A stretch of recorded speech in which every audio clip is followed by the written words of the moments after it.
My place card was sitting at the family table between my mother's champagne glass and my father's folded napkin. My name was still printed across the top, but someone had taken a black marker and drawn one hard line through the word sister. Underneath it, in thick block letters, someone had written guest. I was still holding the card when Macy stepped beside me in her wedding dress and pointed across the ballroom toward a table near the exit. That's where guests sit. I looked at her, but I did not move. Her smile tightened. Didn't you hear me? She snapped. Perfectly. Then I turned to Mom and Dad.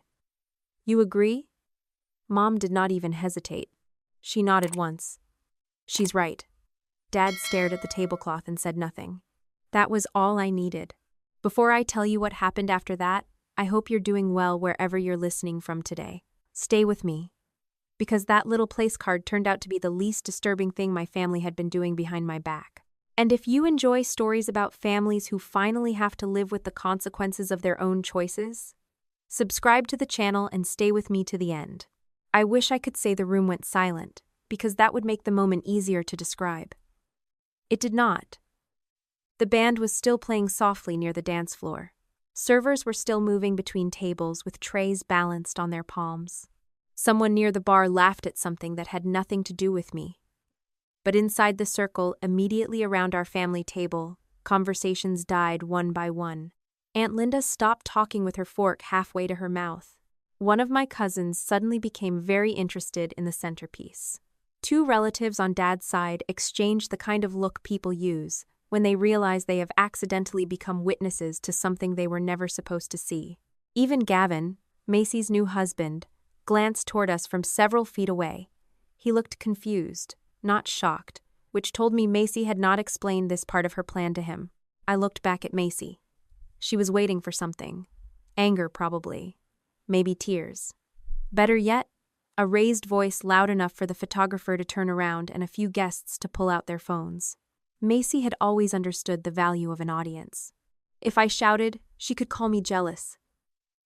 If I stormed out, she could say I had abandoned the family on her wedding day. If I demanded my seat back, she could make me look petty enough that nobody would bother asking why my own sister had taken a marker to my place card in the first place. So I did the one thing she had not prepared for. I slipped the card into my purse, picked up my clutch, and walked to the table she had pointed at without giving her another word. That was not surrender. I want to be clear about that, because for years my family had mistaken my willingness to solve a problem quietly for an inability to fight. They were not the same thing. I was 39 years old, I managed accessibility projects for a living, and I spent most of my work week telling contractors, vendors, and building owners that facts did not become optional just because acknowledging them was inconvenient. I knew how to argue. I also knew when an argument was being offered as bait. Macy wanted a public scene at her reception, and I was not going to give her one simply because she had dressed the trap in white satin and flowers. From the table near the exit, I could still see the family table perfectly.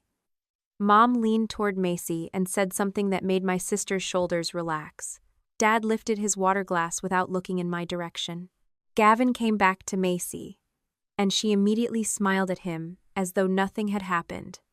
That ability of hers had always impressed me in the worst possible way. Macy could move between cruelty and charm without leaving fingerprints on either one. If you walked into a room 30 seconds after she hurt someone, you would see a warm, polished woman asking whether everyone had enough to eat. Then, the person she had just cut open would look unreasonable for bleeding. The black line through sister kept pulling at my attention from inside my purse, because 3 weeks earlier another line had been drawn in our family, although nobody had used a marker that time. My brother Simon had called me on a Tuesday afternoon while I was reviewing an accessibility plan at work. He was 33 and had used a power wheelchair since a car accident 9 years earlier. The accident had changed what kind of physical assistance he needed. It had not changed his ability to think, make decisions, work, manage his opinions, or tell us exactly when we were irritating him, which was often. Simon worked remotely, paid his bills, and had a dry sense of humor that got sharper whenever someone spoke to him as though the wheelchair had somehow lowered his age. That afternoon he had asked, Are you free next Thursday around 2? For what? I have an appointment with an attorney. That got my attention. Do you need a ride? Yes. Do you want me in the meeting? There was a pause before he answered. For the first 10 minutes. Then I want to talk to her alone. Fine. That was the entire negotiation. I did not ask him what he planned to say before we arrived. I did not call Mom. I did not tell him what documents to sign. Simon had spent years letting Mom handle more administrative pieces of his life than he wanted because, after the accident, he had genuinely needed enormous amounts of help. During that first year, none of us questioned it. Mom learned vendor systems, appointment schedules, insurance forms, equipment procedures, and every detail she could get her hands on. Simon was recovering from a catastrophic injury while trying to understand what his adult life was going to look like. Letting Mom handle paperwork had been practical then.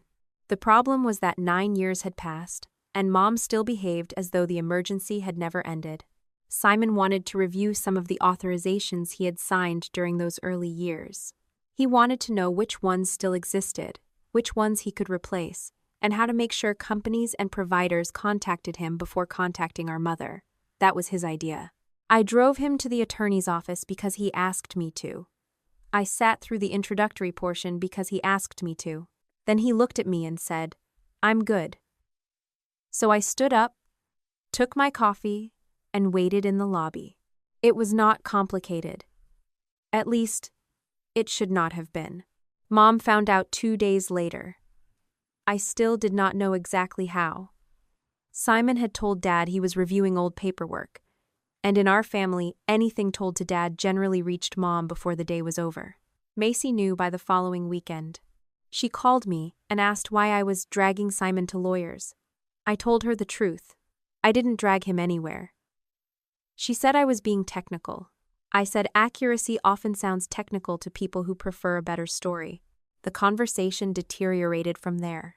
Sitting at that guest table 3 weeks later, I realized the place card was not just Macy being childish. It was punishment. She wanted me publicly removed from the family because I had privately refused to stop Simon from making choices she and Mom disliked. What I did not understand yet was why that frightened them enough to turn a seating chart into a loyalty test.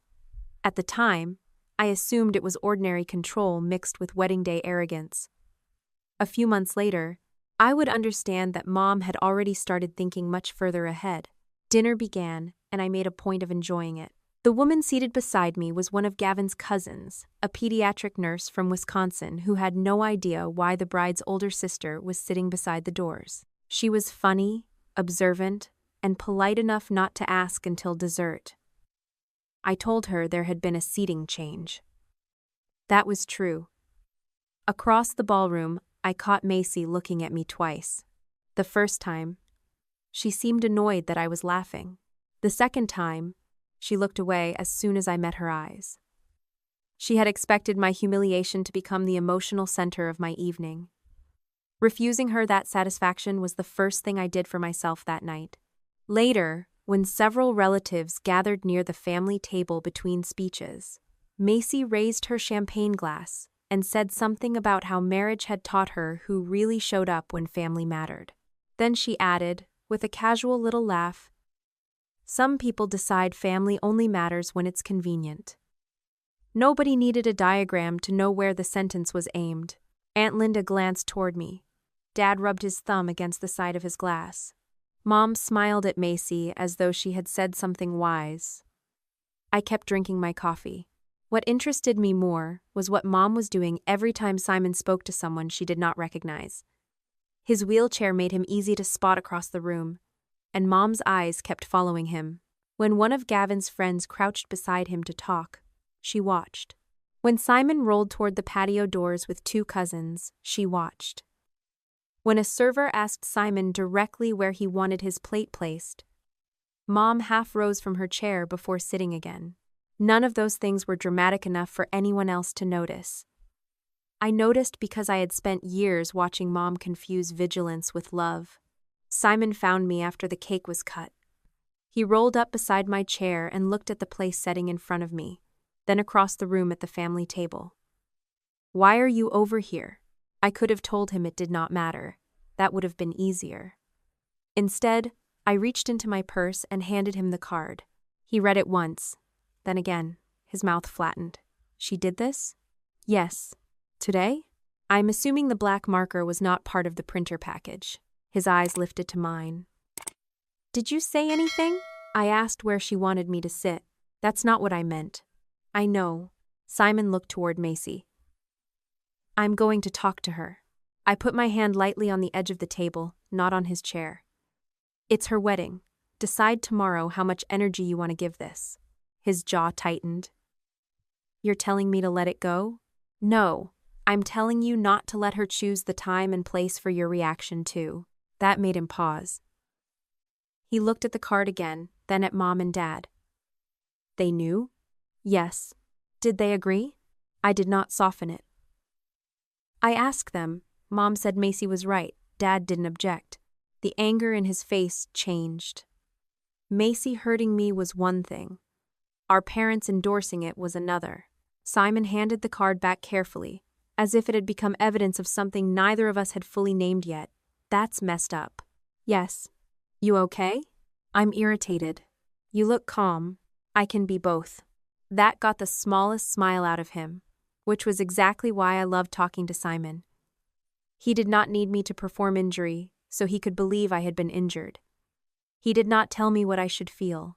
He accepted the answer I gave him, even when it was not dramatic enough for the situation. He stayed beside my table for another 10 minutes, mostly talking about the food and complaining that Macy had chosen a signature cocktail that tasted like melted candy. Then he went back to speak with one of our cousins.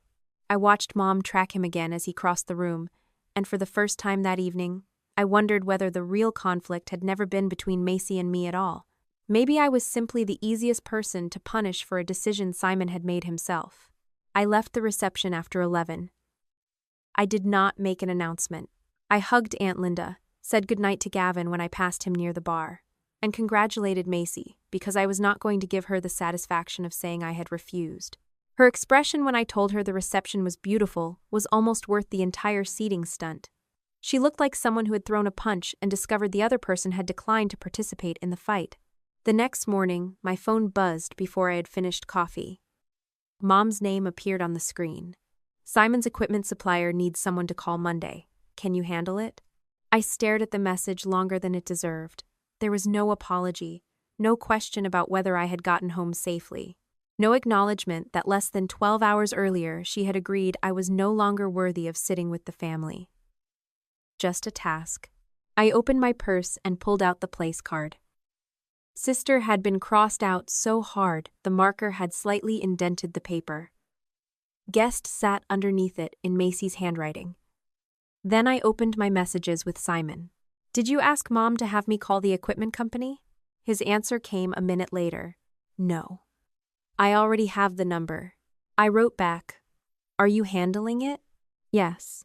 That was enough for me. I returned to Mom's message. Simon is handling it.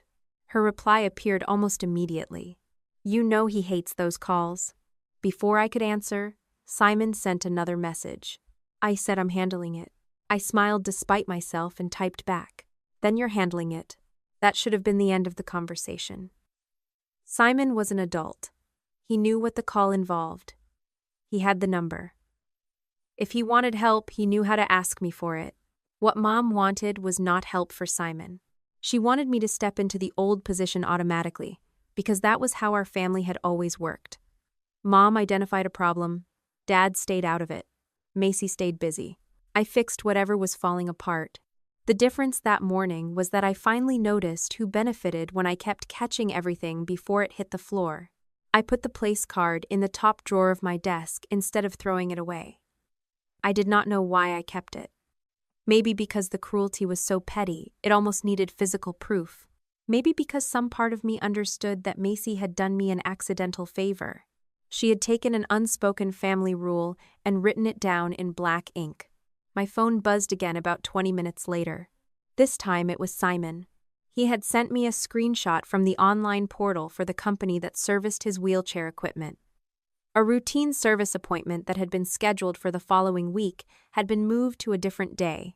Beneath the change was a short account note. Scheduling change requested by Janet Cole. Mom still had an old scheduling permission on that vendor account from years earlier. It did not give her the right to make medical decisions for Simon, and this was not a medical treatment decision anyway. It was exactly the kind of mundane administrative access nobody thinks about until someone starts using it in ways you no longer want. Under the screenshot, Simon had written one sentence. I didn't ask her to change anything. I read it twice. Then, I looked at the place card in my open desk drawer, at the word sister buried under black ink, and at the message on my phone showing Mom had just inserted herself into one more decision Simon was trying to handle himself. That was when the wedding stopped looking like the end of a family argument. It started looking like the beginning of something much bigger. The first thing Simon did Monday morning was call the vendor himself. He called me a little before 9, just as I was walking into a conference room at work. Can you sit in on this with me later? What do you need? Notes, dates, names, not backup. That distinction mattered, and I knew exactly what he meant. Send me the time.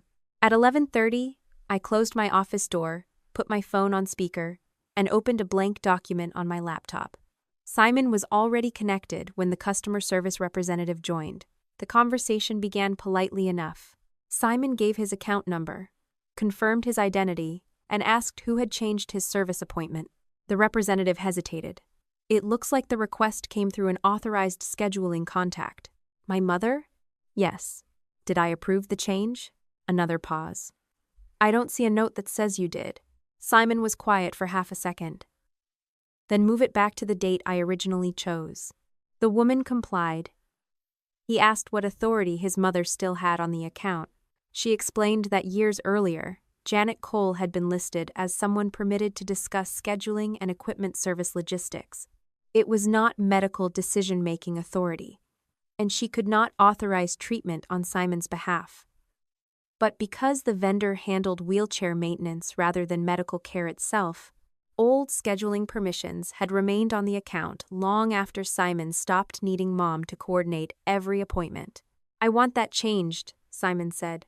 From now on, contact me first. If someone else asks to move an appointment, I want you to confirm with me before changing anything.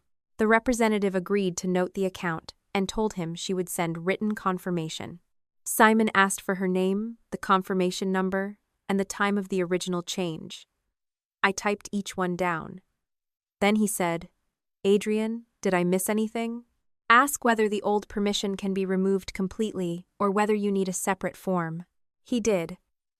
The representative said she would email the form. That was the only time I spoke during the call. After we disconnected, Simon said, You know Mom's going to say I'm making this harder than it needs to be. You're making it harder for someone else to change your schedule.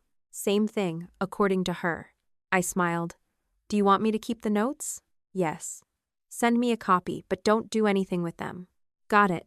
That was becoming one of the most important changes between us. For years, if Simon showed me a problem, my instinct was to solve it before he finished describing it. Not because I thought he was incapable, because I hated preventable messes. Give me a deadline, a form, a vendor who had lost paperwork, and I could feel my brain dividing the problem into steps before the other person had finished talking. That habit had served me well professionally. It had also made me dangerously useful to my family. By noon, I was back in a conference room arguing with a contractor about a doorway. He had marked an entrance on a renovation plan as accessible. I had looked at the drawing, then gone downstairs with a tape measure. The actual clear opening was narrower than the number on his plan. It's within tolerance, he said. It isn't. It's close. Close is not a measurement. He gave me the look contractors sometimes gave women who carried clipboards and asked them to prove things. I handed him the tape measure. Check it yourself. He did. The doorway was still too narrow. I did not need to raise my voice. I had the measurement. He had the door. That was what I liked about my work. Opinions could be loud, but eventually, reality had dimensions. Later that afternoon, one of my coworkers, Danielle, stopped by my desk with coffee and asked how Macy's wedding had gone. Beautiful flowers, I said. That sounds ominous. The cake was good, Adrienne. I looked up at her. My sister revised my job description. Danielle stared at me. I told her about the place card in 4 sentences. No family history, no Simon, no legal paperwork. When I finished, she said, she crossed out sister in black marker and wrote guest very clearly. What did you do? I sat where the bride told me to sit. Danielle narrowed her eyes. That is somehow more threatening than if you had flipped the table. I was trying not to spill anyone's dinner. She laughed, and I went back to work. That mattered to me more than I realized at the time. I still had a job, deadlines, co-workers, a grocery list, a dentist appointment I had postponed twice. My family had spent years behaving as though every crisis had to become the center of my life because I was the person most likely to know what to do. The wedding had not magically erased that habit in one night, but it had made me notice how often I had allowed other people's urgency to outrank my own plans. Macy tested the new rule before Tuesday was over. Mom needs you to call the equipment company. I looked at the message and almost laughed. Why me? Her answer came fast. Because you know how. There it was. Not because Simon asked. Not because I was the only person available. Because I knew how. I typed back. Simon said he's handling his account. A minute later, he's still your brother. I read that one twice. The place card was still in my desk drawer at home. I could almost see the black line through sister. He is. That's why I'm listening to him. 3 dots appeared. Disappeared. Appeared again. Finally, Macy wrote, You are making a point at the worst possible time. I did not ask what time she considered better. I put my phone down. That night, I opened the family group chat and scrolled back farther than I meant to. I was not looking for evidence yet. I did not think of it that way. I was irritated. And irritation has always made me review patterns. The pattern was embarrassingly easy to find. A message from Macy 11 months earlier. I can take Simon Thursday. Then, on Thursday morning, something came up. Adrian, can you do it? Mom immediately. Adrienne? Dad. She'll figure it out. No one had asked whether I was free. I had been in the middle of a project inspection that day. I remembered moving 2 meetings and driving across town because Simon had needed transportation to an appointment that could not easily be rescheduled. Another thread. Mom, I forgot the equipment form has to be returned tomorrow. Macy, I'm working late. Dad, Adrian is good with that stuff. I had completed it after dinner. Another. Macy, I said I'd pick up his prescription, but I'm running behind. Can someone else? Mom, Adrienne, I had done it.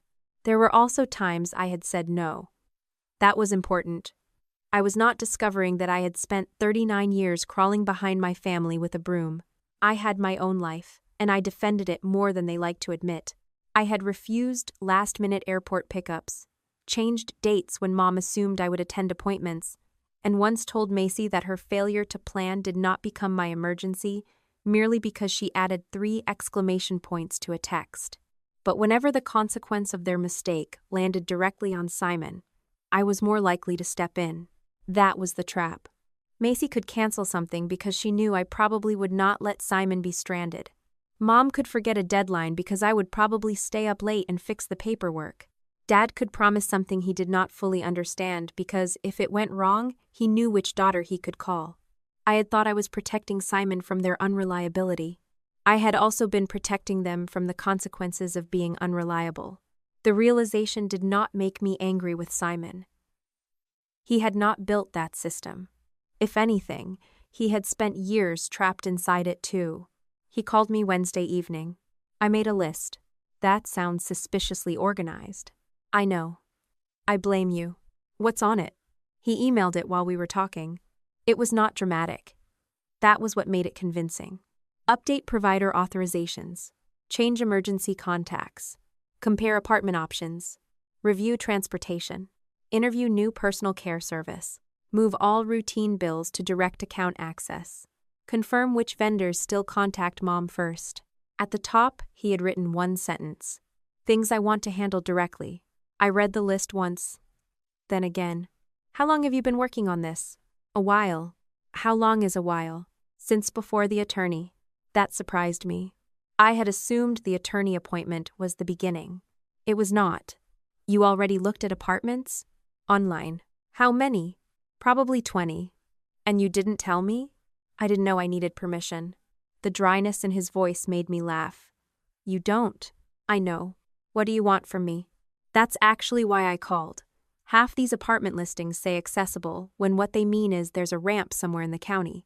That is unfortunately accurate. I want you to help me figure out which ones are lying. Now, that was a request I understood. I had spent years reviewing accessibility claims for offices, retail spaces, housing projects, and public buildings. I knew the difference between a listing that used accessibility as a marketing word and a unit someone could actually live in comfortably. Send me the top 5. I have 7. Of course you do. And I don't want you calling anyone. I wasn't going to. You were thinking about it. I was thinking about making a spreadsheet. That's almost worse. I smiled. What matters most to you? That changed the conversation. Simon did not care about granite countertops or a fitness center he would never use. He wanted a building with reliable elevators, a bathroom layout that could accommodate the equipment he used, good access from parking or pickup areas, enough room to maneuver without turning every piece of furniture into an obstacle, and a location closer to downtown so transportation did not turn every appointment or social plan into a project. He also wanted something Mom had never considered important. I want a place where people have to call before they come over. I did not ask who he meant. We both knew. I spent about an hour reviewing the listings with him. I flagged obvious problems, noted questions he should ask, and refused to rank them when he tried to make me. You're the accessibility expert. I can tell you which bathroom looks impossible. I can't tell you which neighborhood you want to wake up in. That sounds philosophical. It's annoying, isn't it? Very. By the end of the call, he had narrowed 7 apartments to 4. He had done that. Not me. The next afternoon, Mom called while I was driving home. I let the call go to voicemail. She called again. I answered through the car system. What's wrong? Nothing has to be wrong for me to call you. 2 calls in a row usually means something is wrong, she exhaled. Simon is moving too fast. There it was. With what? Everything. The lawyer, the accounts, these apartment ideas. You know about the apartments? He told your father he was looking. Of course, Dad had told her. I stopped at a red light. What specific decision do you think he doesn't understand? That is not the point. It's exactly the point. He is making too many changes at once. Which change concerns you? Adrian, you know how overwhelmed he gets. I watched the light. What decision has he made that you believe he does not understand? She became quiet. Then she said, You always do this. Do what? Turn everything into a cross-examination. I asked you a question. You make him think he has to prove something. The light changed. I drove. I didn't make his list. You don't have to. He wants your approval. He asked me about apartment accessibility. And you encouraged him? Yes. She made a sound of frustration. You know what I mean. No, Mom, I actually don't. Her voice sharpened. You make independence sound like the only acceptable goal. I took a breath before answering. I make choice sound like the acceptable goal. He needs help.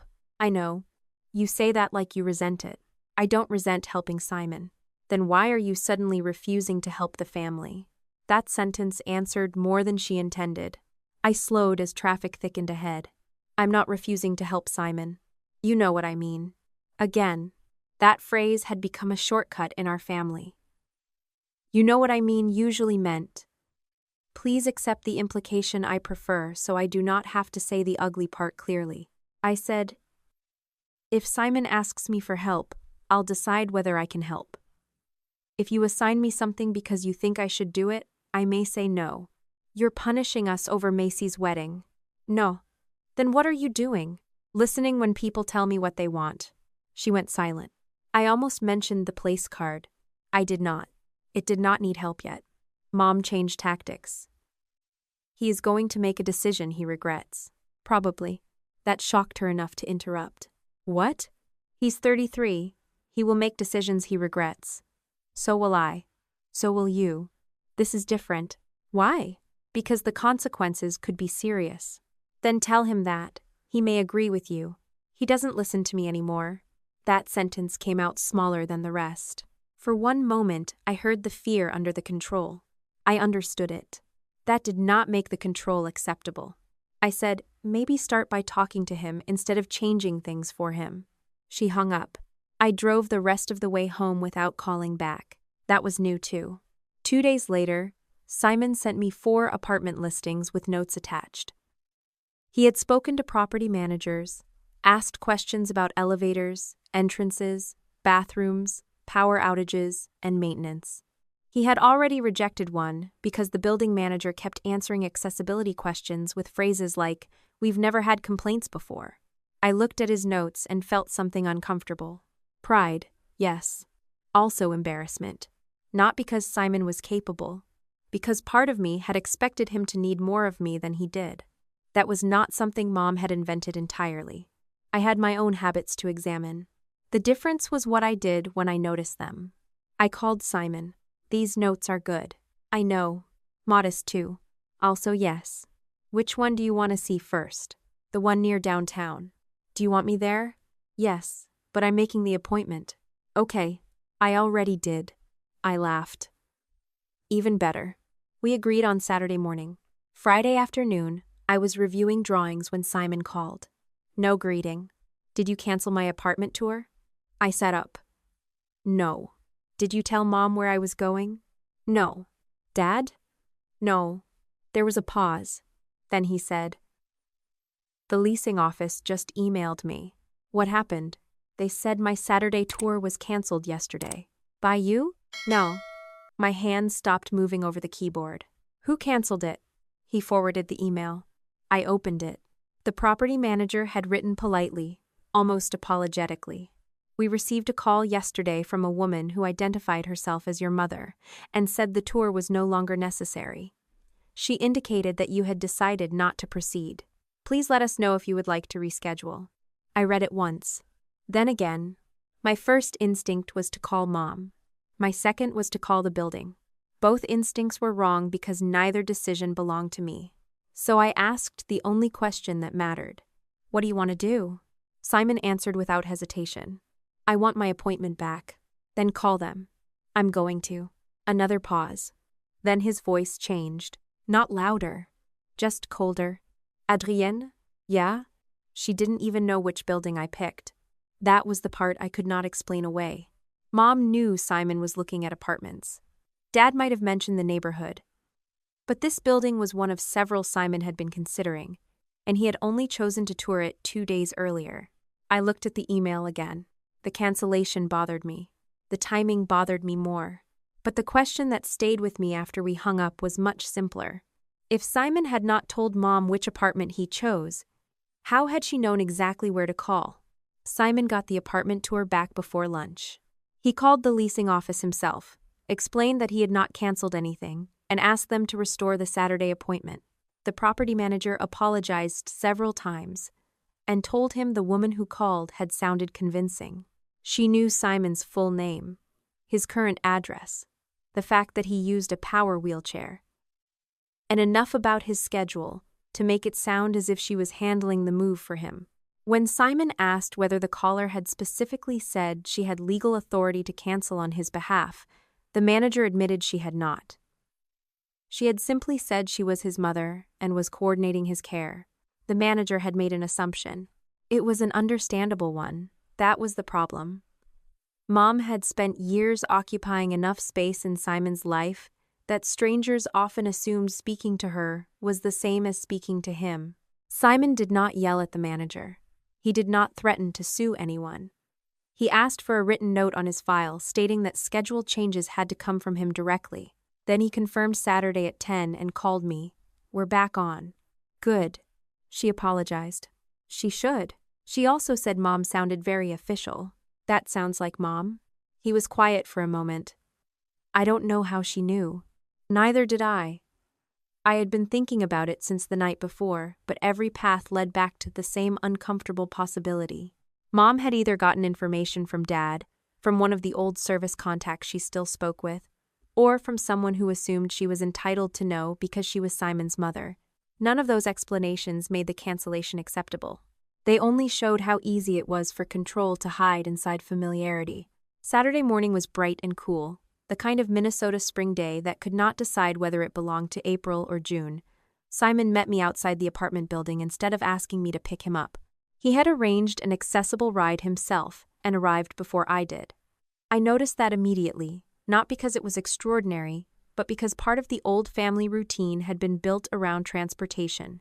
Mom had always treated getting Simon from one place to another as proof that someone needed to manage him. Simon, standing outside with a coffee balanced in the cup holder on his chair, did not look like a man who had won some heroic battle against disability. He looked like a 33-year-old who had booked a ride and shown up for an appointment. "You're late," he said. I checked my phone. "I'm 4 minutes early." "You're late by my standards." "You learned that from me." "I know, it's one of your more irritating gifts." The property manager, a woman named Erica, met us in the lobby.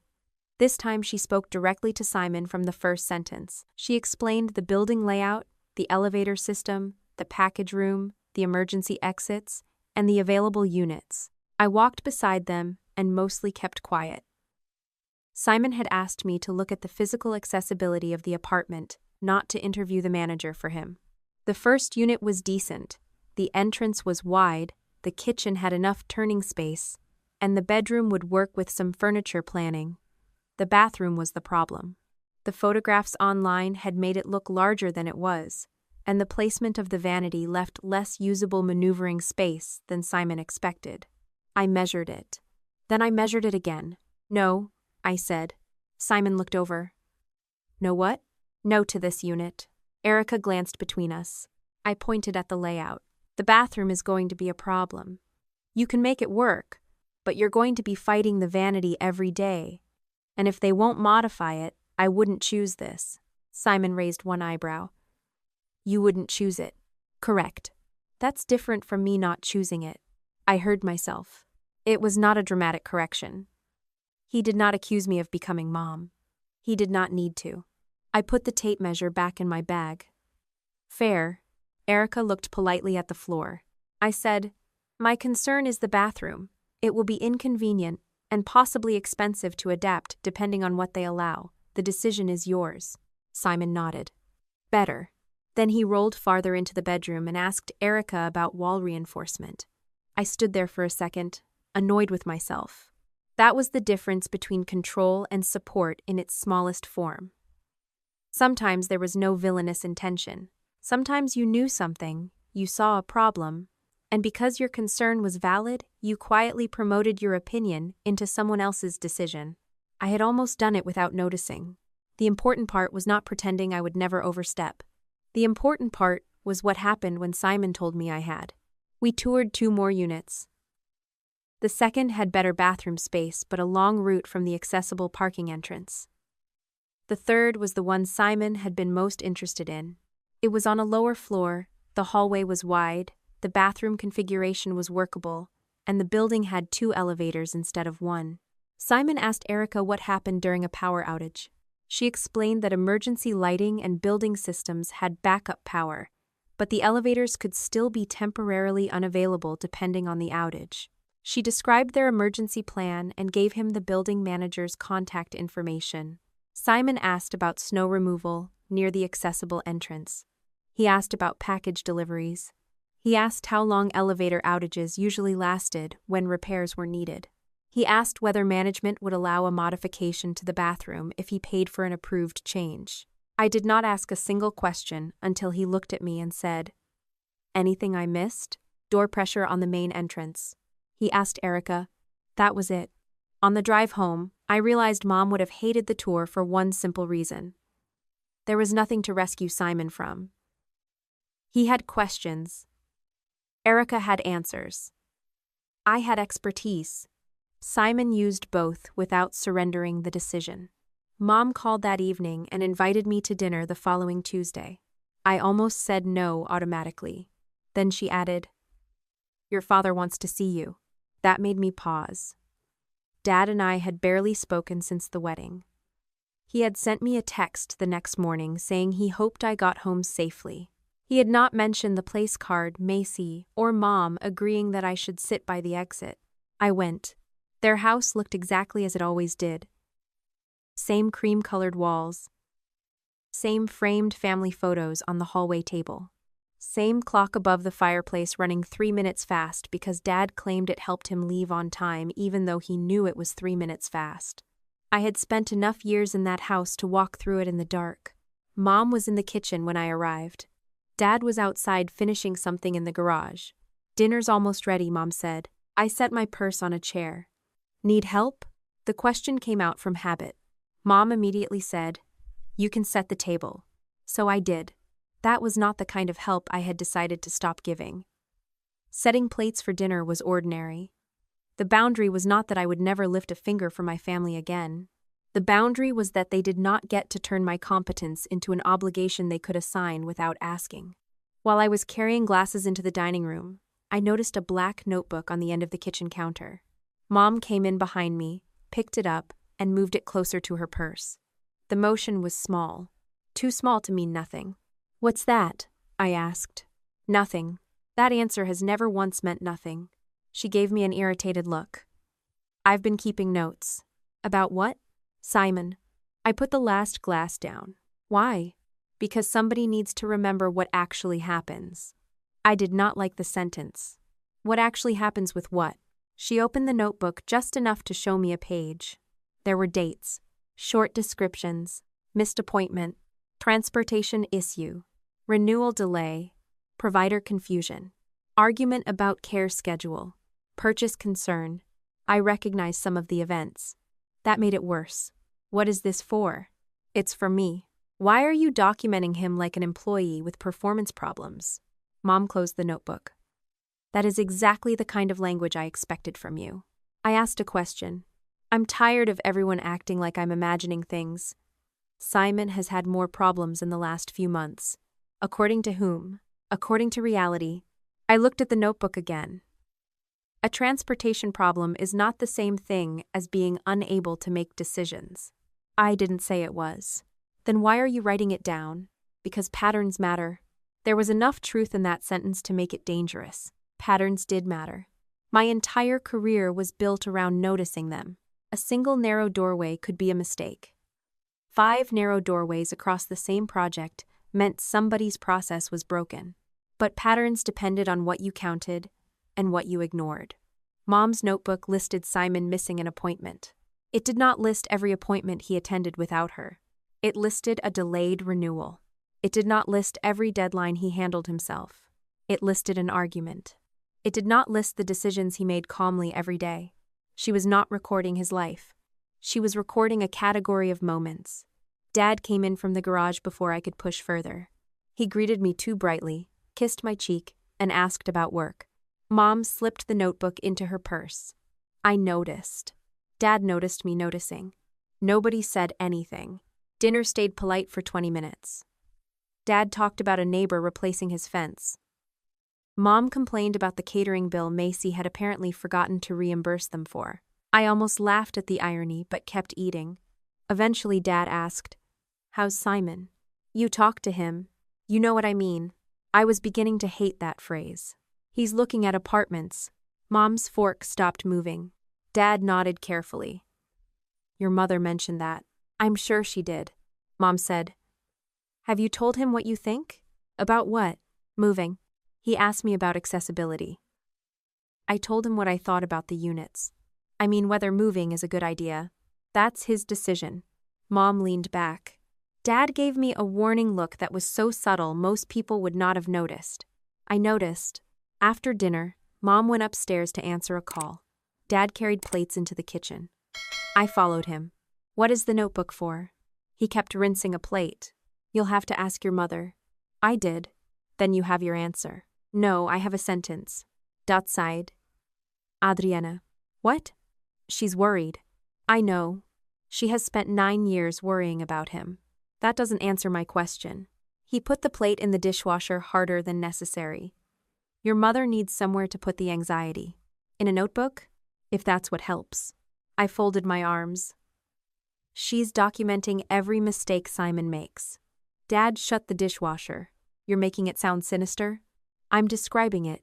She is keeping track because she's afraid things are changing too fast. That still doesn't explain what she plans to do with it. Dad rubbed both hands over his face. Then he said, "Don't turn a notebook into a court case." Everything inside me went still. Dad seemed to hear the words after they left his mouth. I looked at him. I didn't say court. He reached for a dish towel. It's an expression. No, it isn't. Adrian, please. I stepped closer. Why did you say court? He looked toward the stairs. That was an answer of its own. Dad, not tonight. Is Mom talking to someone? He snapped the towel once and folded it. I said not tonight. You don't get to drop the word court into a conversation about Simon and then tell me not tonight. His expression hardened, but underneath it I saw something else. Fear. Not fear of me. Fear of what I was getting close to. Before I could ask again, Mom came downstairs. Dad changed the subject so fast it would have been funny in any other family. I let him. Not because I was done. Because I had learned from the apartment tour that forcing a conversation at the wrong moment was still forcing it. On the way home, I called Simon. I did not mention Dad's slip yet. First, I asked about the apartments. I like the third one, he said. I thought you might. Don't sound smug. I'm not smug. You're always a little smug. That is fair. He told me he wanted to apply. I asked what worried him. Mom, that's not about the apartment. It becomes about the apartment if she makes it about the apartment. He was right. What else? Backup transportation, support schedule, elevator outages. You already asked about the elevator. I know. I'm still thinking about it. Good. Then he sent me a document. It was a simple plan. Nothing fancy. Current paid care schedule. Possible adjustments after moving. Transportation options. Backup transportation contacts. Building emergency procedures. Automatic payments for rent and utilities. Vendor contacts. Emergency contacts. Things he still needed to confirm. I read it while he waited. You did this? No, a mysterious controlling older sister did it while I slept. Very funny. Yes, I did it. This is good. I know. You really are related to me. That's what my birth certificate says. I almost told him about the place card again. Instead, I told him about Mom's notebook. He became quiet. What kind of notes? I read the categories from memory. Missed appointment. Transportation issue. Renewal delay. Provider confusion. Argument. Purchase concern. How long? I only saw one page. Why is she doing that? I don't know. That answer bothered me because I usually had a theory. Simon said, Do you think it's because of the attorney? Maybe. Or the apartment? Maybe. That's helpful. I'm trying not to decide what it means before I know. He was quiet again. Then he asked, What did Dad say? I should have anticipated that. What makes you think Dad said anything? Because you sound like you're editing. I hated when he did that. I told him. Dad said not to turn the notebook into a court case. Simon did not respond for several seconds. Finally, he said, Why would he say court? I asked him. And? He wouldn't answer. Simon's voice changed. Not panic. Calculation. Do you think Mom's talking to a lawyer? I don't know. Would she? That was harder. Mom had threatened dramatic things before. She had once said she would call Simon's employer because she thought his schedule was exhausting him. She had not done it. She had threatened to show up at a provider meeting after Simon told her not to attend. Dad had talked her out of it. There had always been a point where she stopped. At least I thought there had. I don't know, I said again.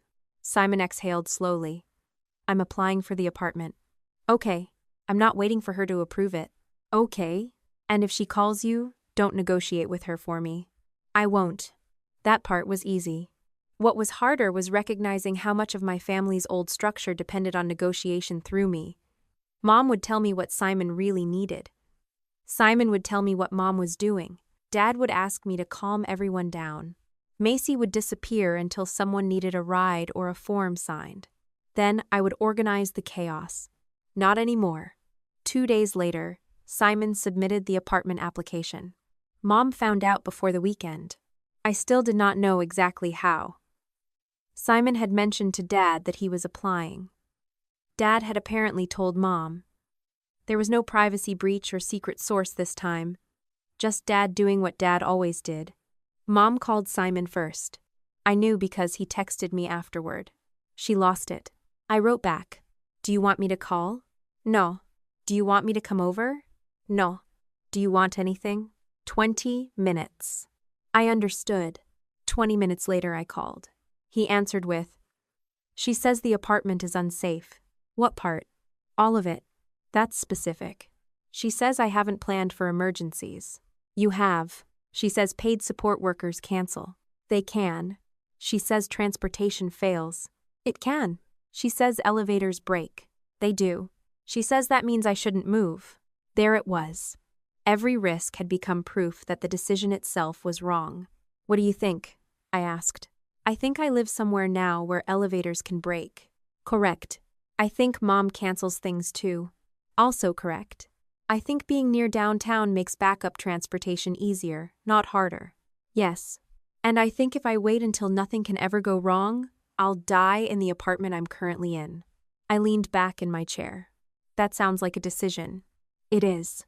That evening, Mom and Dad drove to Simon's apartment. I was not there when they arrived. Simon called me after they had been inside for about 15 minutes. I changed my mind about needing nothing. What do you need? Come over. Do you want me involved or present? Present. I grabbed my keys. Simon lived about 25 minutes from me without traffic. It took closer to 35 that evening. When I arrived, Mom was standing near the window. Dad was sitting on the couch. Simon was beside the dining table with his support plan document open on his laptop. Mom turned the moment I entered. Of course. I closed the door behind me. Simon asked me to come. I'm sure he did, Simon said. Can we not start with her? Mom looked at him. This is about you. Then talk to me. She did, but only for about 30 seconds before turning back toward me. He has no idea how many things can go wrong, Simon said. I just listed them. He thinks hiring strangers replaces family. They're not strangers once I hire them. You know what I mean. Simon's mouth tightened. I stayed near the door. Mom started listing concerns. Transportation. Power outage. A personal care worker canceling. Equipment failure. A medical emergency. Every item had an answer. Simon had backup transportation numbers. He had asked about building procedures. He had begun interviewing another service provider. He had emergency contacts. He had a direct vendor account. Each time he answered, Mom found a new problem. That was when I understood something I had missed before. She was not asking questions because she wanted answers. She was asking questions because she needed the answers to fail. Finally, she threw up her hands. This is Adrienne. Simon's expression hardened. Mom pointed toward me. This is what she does. She makes everything sound manageable. I almost laughed. Instead, I said, some things are manageable. You did this. No. You took him to the lawyer. He asked me to drive him. You toured apartments with him. He asked for accessibility help. You're helping him cut us out. Simon said, stop talking about me like I left the room. Mom ignored him. You have always needed to be the competent one. That one landed because there was truth in it. I did like being competent. I liked being right more than I should have. I sometimes stepped into a process too quickly, because watching someone struggle with a solvable problem made my skin itch. So I answered honestly, I like being useful. I like knowing what I'm doing. Sometimes I push too hard. Mom looked almost triumphant. Then I continued. But I don't get to decide where Simon lives. Her expression closed. Simon said, I'm applying for the apartment. Mom stared at him. I already applied, he added. Dad finally spoke. Simon, no one is saying you can't make choices. Mom looked at him sharply. I did too. Because that was exactly what this entire conversation had become. Simon asked. Then what are you saying? Dad rubbed his hands over his knees. We're saying choices have consequences. Simon gave a humorless laugh. Everybody keeps saying that like I'm the only adult in this family who has them. Mom grabbed her purse. This is pointless. She moved toward the door. Dad followed. Before leaving, Mom turned to me. I hope when this goes wrong, you remember how certain you were. I looked at Simon, then back at her. I hope when it goes right, you remember how certain you were. She left. Dad lingered for half a second. His eyes met mine. I thought he might say something about the notebook. Or court. He did not. He only said, "Give her time." Then he followed Mom into the hallway. I waited until the elevator doors closed before looking at Simon. "You okay?" "I'm applying for an apartment, not invading Canada. That would involve more paperwork." He laughed despite himself. Then his expression changed. "You think Dad knows something?" It was not a question. "Yes." "What?" "I don't know yet." He nodded. That night I went home, ate something standing at the kitchen counter, and forced myself not to call Dad again. At 11:23, my phone lit up. "Dad." Not a call. A text. I opened it. "Please don't confront your mother about the lawyer yet." I read the sentence 3 times. There was no ambiguity left. Mom had a lawyer. Dad knew. And whatever they were discussing had something to do with Simon. I typed one question. "What lawyer?" The message showed as delivered. Then read. Dad did not answer. Dad finally called me the next morning. I was halfway through checking a contractor's revised accessibility plan when his name appeared on my screen. I let it ring once before answering because I needed 1 second to remind myself that anger was not the same thing as strategy. "What lawyer?" He sighed before saying hello. "Can we not do this over the phone?" "That depends. Are you going to answer me in person?" "Yes." "Then pick a place." We met at a coffee shop halfway between my office and my parents' house. Dad was already there when I arrived, sitting in a corner with a paper cup he had barely touched. He looked tired, not guilty exactly. More like someone who had spent too many days holding a door shut and was beginning to realize whatever was behind it was stronger than he was. I sat across from him. "What lawyer?" He rubbed his thumb along the edge of the cup. "Your mother spoke to someone." I gathered that. "It wasn't what you think. You have no idea what I think." "She wanted information." "About Simon?" "Yes." "What kind of information?" Dad stared out the window for a moment. "What options exist if somebody is making decisions that aren't safe?" My stomach tightened, but I kept my voice level. "Guardianship?" He looked back at me. That was enough. I repeated it. "Did she ask about guardianship?" "She asked what could be done if Simon needed more oversight." "That is not an answer." "She asked about guardianship." The word sounded uglier when he admitted it. I leaned back in the chair. "How long ago?" "A few weeks." "Before the wedding?" He hesitated. "That means yes." She was scared. I didn't ask what she felt. Dad's jaw tightened. "This is what I mean. You turn every conversation into an interrogation." "No, I ask questions you don't want to answer." She has spent almost a decade worrying about him. And now she wants a court involved because he looked at apartments? It's not just the apartment. Then what is it? Dad's eyes dropped to the cup again. I thought about Mom's notebook. Missed appointments? He said nothing. Transportation problems? Still nothing. Equipment paperwork? His shoulders moved slightly. That was when the notebook stopped being a strange habit and became something else. What did the lawyer tell her? Dad shook his head. "I'm not getting into everything she discussed. I'm not asking for privileged details. I'm asking what you know. She was told it wouldn't be simple." That was careful language. "What does that mean?" "It means nobody is going to walk into court and take Simon's rights away because your mother is worried." Did she understand that? "She understands plenty." That wasn't my question. Dad finally looked irritated. The attorney told her she would need evidence that Simon actually couldn't handle important decisions and that there were not less restrictive ways to support him. I sat very still. There it was. Evidence. Not concern. Not feelings. Evidence. And Mom had a notebook. I asked, "Did she start that notebook before or after the lawyer?" "I don't know." "You expect me to believe that?" "I expect you to understand that I am not tracking every conversation your mother has." "But you knew about the lawyer."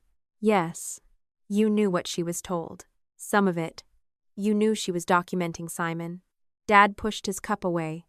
She is scared he is going to build a life that looks fine for 6 months, and then something happens. Something always happens. That's easy for you to say.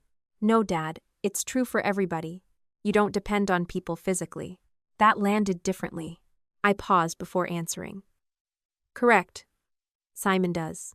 Then stop pretending this is the same as your life. I'm not. Sometimes I think you are.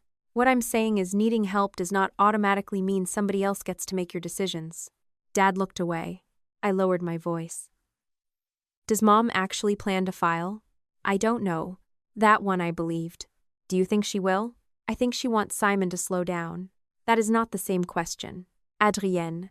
I waited. Dad finally said, I think she wants leverage.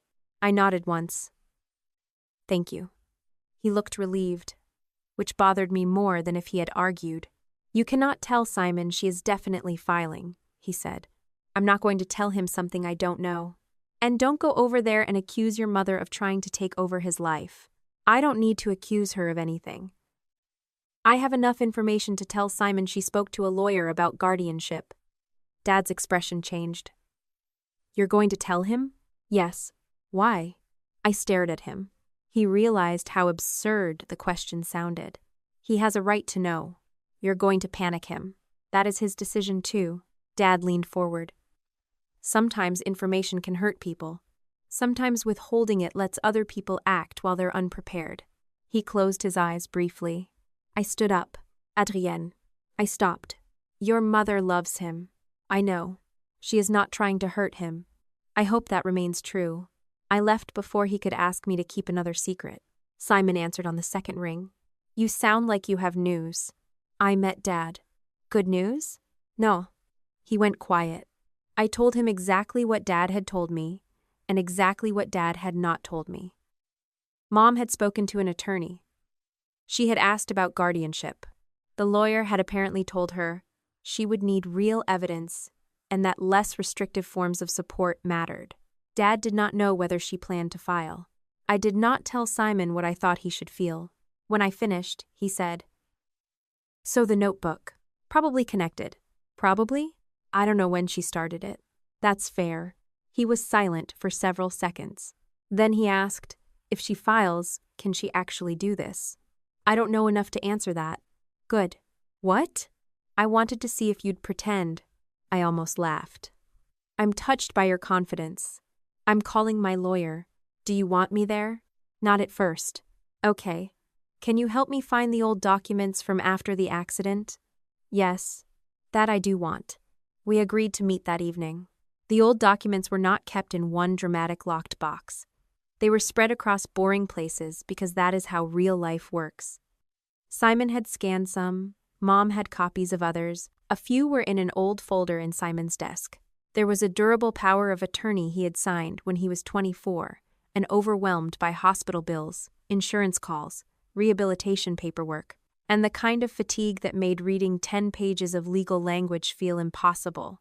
There were provider authorizations naming Mom as someone permitted to receive information or handle scheduling.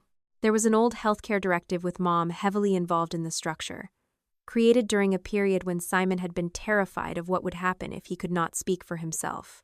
None of those documents meant he had been declared incompetent. None of them meant Mom owned his adulthood. But together, they had created something almost as powerful in daily life. Habit. Companies called Mom because they had always called Mom. Providers saw her name and assumed she belonged in the conversation. Dad told her everything because he always had. Mom answered because she believed knowing was the same as being entitled to know. By the time Simon's attorney met with him 2 days later, we had a clean list of what needed to be reviewed. He asked me to drive. I can get a ride, he said. I just don't want to spend 40 minutes waiting afterward if they're running late. Fine. And I want you in the beginning. For how long? Until I'm sick of hearing your voice. So 12 seconds. Optimistic.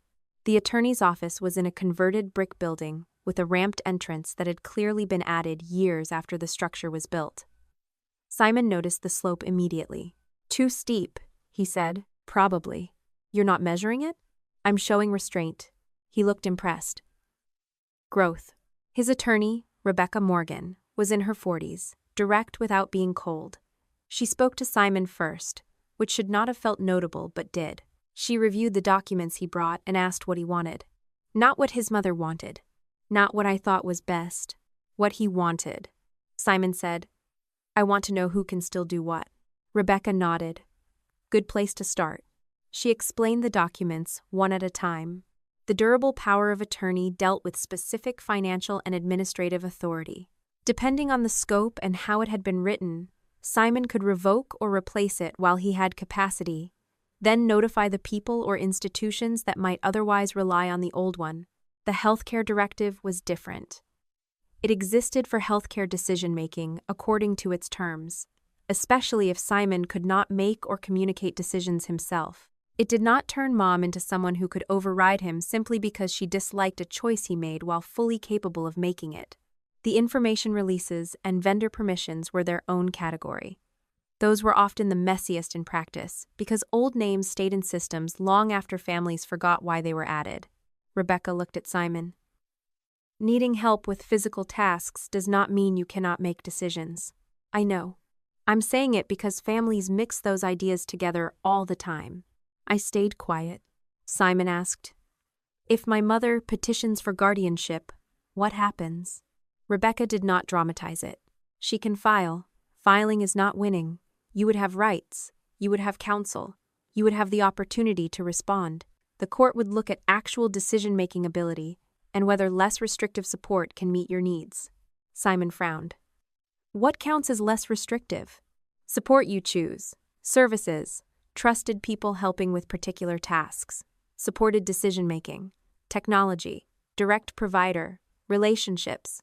Whatever fits your situation, without giving someone broader authority than necessary. Simon looked at me. I knew what he was thinking. He had already been building exactly that. Rebecca continued. The important thing is not to create a fantasy where you never need help. Most adults need help with something. The question is whether you understand your choices, can communicate them, and can use support without giving away more control than necessary. That was the clearest explanation anyone had given us. Simon asked, "What should I do now?" First, decide what you want changed. Second, update the documents.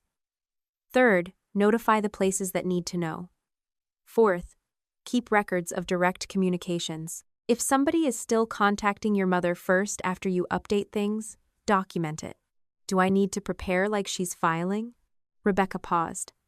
I would prepare like you want your affairs to reflect your actual wishes. That is useful whether she files or not. I liked her for that answer. Simon did too. After about 15 minutes, he looked at me. I'm good. I stood. Rebecca said, "You can wait outside." I was already planning to. Simon smiled faintly. I spent the next hour in the lobby answering emails. When Simon came out, he looked tired but focused. How bad? I asked. Not bad. Useful? Yes. Do you want to talk? After food. We stopped at a diner 10 minutes away. He ordered a burger. I ordered soup. Halfway through lunch, he said, I want to change everything that still defaults to Mom. Everything? Everything that shouldn't. That's different. I know. He had made a list. Of course he had. Provider contact permissions. Vendor scheduling. Emergency contacts. Healthcare information release. Durable power of attorney. The directive. Service coordinator instructions. Bank contact procedures. He was not removing Mom from his life. He was removing automatic authority. That distinction was going to matter. I asked, "What do you want me to do?" "Help me organize the order." "Anything else?" "Drive me if I need signatures somewhere in person." "Fine. And stop looking like you're about to build a 40-column spreadsheet." I was thinking 12 columns. Still excessive. Over the next several days, we worked through the list. Simon made the calls. Simon signed the forms. Simon chose who stayed on which document. I created a checklist because that was what he asked me to do. At one point, he considered keeping Mom as an emergency contact, but not as the first call. I did not tell him whether I thought that was wise. He asked, "What would you do?" I'd decide what outcome I wanted first. That's annoyingly professional. It's free. He eventually kept Dad as one backup contact and moved Mom lower in the chain for certain non-medical situations. For healthcare information, he narrowed who could receive what. For scheduling vendors, he made himself the required primary contact. There was nothing dramatic about any of it. That was another thing my family never understood. Autonomy was not one big speech. It was changing 20 boring settings that had quietly taught the world to call someone else first. One evening, as I was leaving Simon's apartment, I made what turned out to be my biggest mistake of that month. I said, "I don't think Mom will file." Simon looked up from his laptop. "Why?" "Because now that she knows what it would actually involve, I think this is about pressure." "You think she wants me scared?" "I think she wants you to slow down." "That's a nicer way to say it." "Maybe." He leaned back. "You still think she has a line?" "Yes." "Because she loves me?" "Yes." Simon studied me for a moment. Then he said, "Those are not the same sentence." I did not have an answer. Part of me still believed Mom could be controlling, manipulative, invasive, and exhausting, without being willing to ask a court to take authority away from her adult son. I needed that belief more than I realized. Because if I was wrong, then I had misunderstood not just what Mom was doing now, but how she had been thinking about Simon for years. The first sign that my family's version of events was spreading came from Aunt Linda. She called me while I was driving home from work. "Macy says you're trying to cut Janet out of Simon's care." There was no greeting. I almost admired the efficiency. "I'm not. She says you took him to an attorney. He asked me for a ride. She says you're helping him remove Janet from everything." "I'm helping him organize documents he decided to change." Linda was quiet. "She says he wouldn't be doing this without you." I pulled into a parking lot before answering. Then asked Simon. "What?" "Call him. Ask him what he wants." "Adrian, I don't want to get in the middle." "You're already in the middle. You called me." She sighed. "I'm trying to understand." Then ask the person whose life everyone is discussing. There was a pause. "All right." I expected that to be the end of it. 2 hours later, Simon texted me. Aunt Linda called. I wrote back, "And?" She asked me what I want. I stared at that sentence. It was such a small thing. So rare. I answered. "How did that feel?" "Weird." I smiled. "Good weird?" "I'll let you know." That night, I thought maybe the situation would settle once enough people heard Simon speak for himself. Maybe Mom would realize the more she tried to frame me as the architect of his choices, the more obvious it became that Simon had been making them before anyone asked him. I was still thinking that the next afternoon when he called, his voice was different. Not angry. Tight. "I need you to look at something." "Send it." An email landed in my inbox. It was from the company that handled one of his wheelchair equipment renewals. The subject line contained a reference number. Simon had forwarded the message with one note. "Look at the original date." I opened the attachment. The first notice had been sent 12 days earlier. The recipient listed in the old record was Mom. There had been a second reminder. Also to Mom. Simon had received neither. The notice was now close to its deadline. I called him. "Did she forward any of this?" "No." "Did the company confirm they only sent it to her?" "Yes." "Did you already update the account?" "I'm doing it now." I looked at the dates again. Something about them felt familiar. Then I remembered Mom's notebook. The page she had opened at dinner. Renewal delay. My hands went cold. "Simon." "I know." "You remember the notebook?" "Yes." "What did she write?" "That I failed to renew something on time." I closed my eyes. Maybe there was an explanation. Maybe Mom had missed the email. Maybe it had gone to spam. Maybe she had intended to forward it and forgotten. Any one of those things could happen. But she had not merely failed to forward the notice. She had written down the resulting delay as evidence that Simon could not manage his own affairs. I opened the document again and stared at the original timestamp. For the first time since Dad told me about the lawyer, I stopped wondering whether Mom's notebook was a record of problems. A much worse question replaced it. What if some of the problems only existed because she needed something to record? The equipment company answered Simon before lunch the next day. I knew because he called me immediately afterward and said, "You were right to be suspicious." I was hoping I wasn't. Salma. The supplier had checked the account history. The original renewal notice had gone to Mom's email because her address was still attached to an old administrative contact field. A reminder had gone to the same address several days later. The company had no record of either message being forwarded to Simon, and there was nothing showing anyone had attempted to reach him directly until the deadline was getting close. Did they say she opened the emails? I asked. They can't tell me that. Good. Don't assume it. I'm not. That was important. It would have been easy to take one ugly coincidence and turn it into proof of everything we feared. I had spent most of the night mentally prosecuting Mom, and by morning I was embarrassed by how far my thoughts had gone without evidence. She could have forgotten. The email could have been buried. She could have genuinely believed Simon had received a separate notice, except for the notebook. That part would not leave me alone. Simon said, "They changed the contact information. Everything goes to me now." Good. And I asked them to send me a copy of the communication history. I smiled despite the situation. Look at you. Don't sound proud. It's irritating. I'm deeply disappointed. Better. Then he became serious again. I want to check the transportation thing. I knew exactly which one he meant. One of Mom's notebook entries had described Simon missing an appointment because he had been unable to manage transportation. At the time, I had barely registered it. Transportation problems happened. Accessible rides ran late. Drivers canceled. Reservations disappeared. Sometimes the failure belonged to the service. Sometimes to the person booking it. And sometimes to nobody in particular. What do you remember? I asked. I remember Mom telling me the ride got canceled.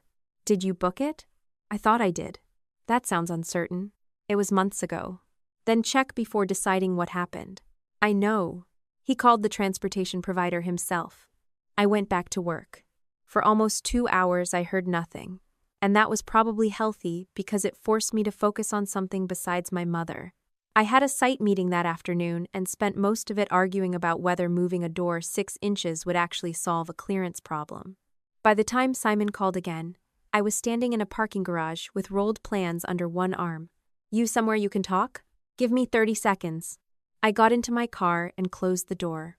Okay. They found the ride. What happened? It was canceled. By the company? No. My fingers tightened around the phone. Who canceled it?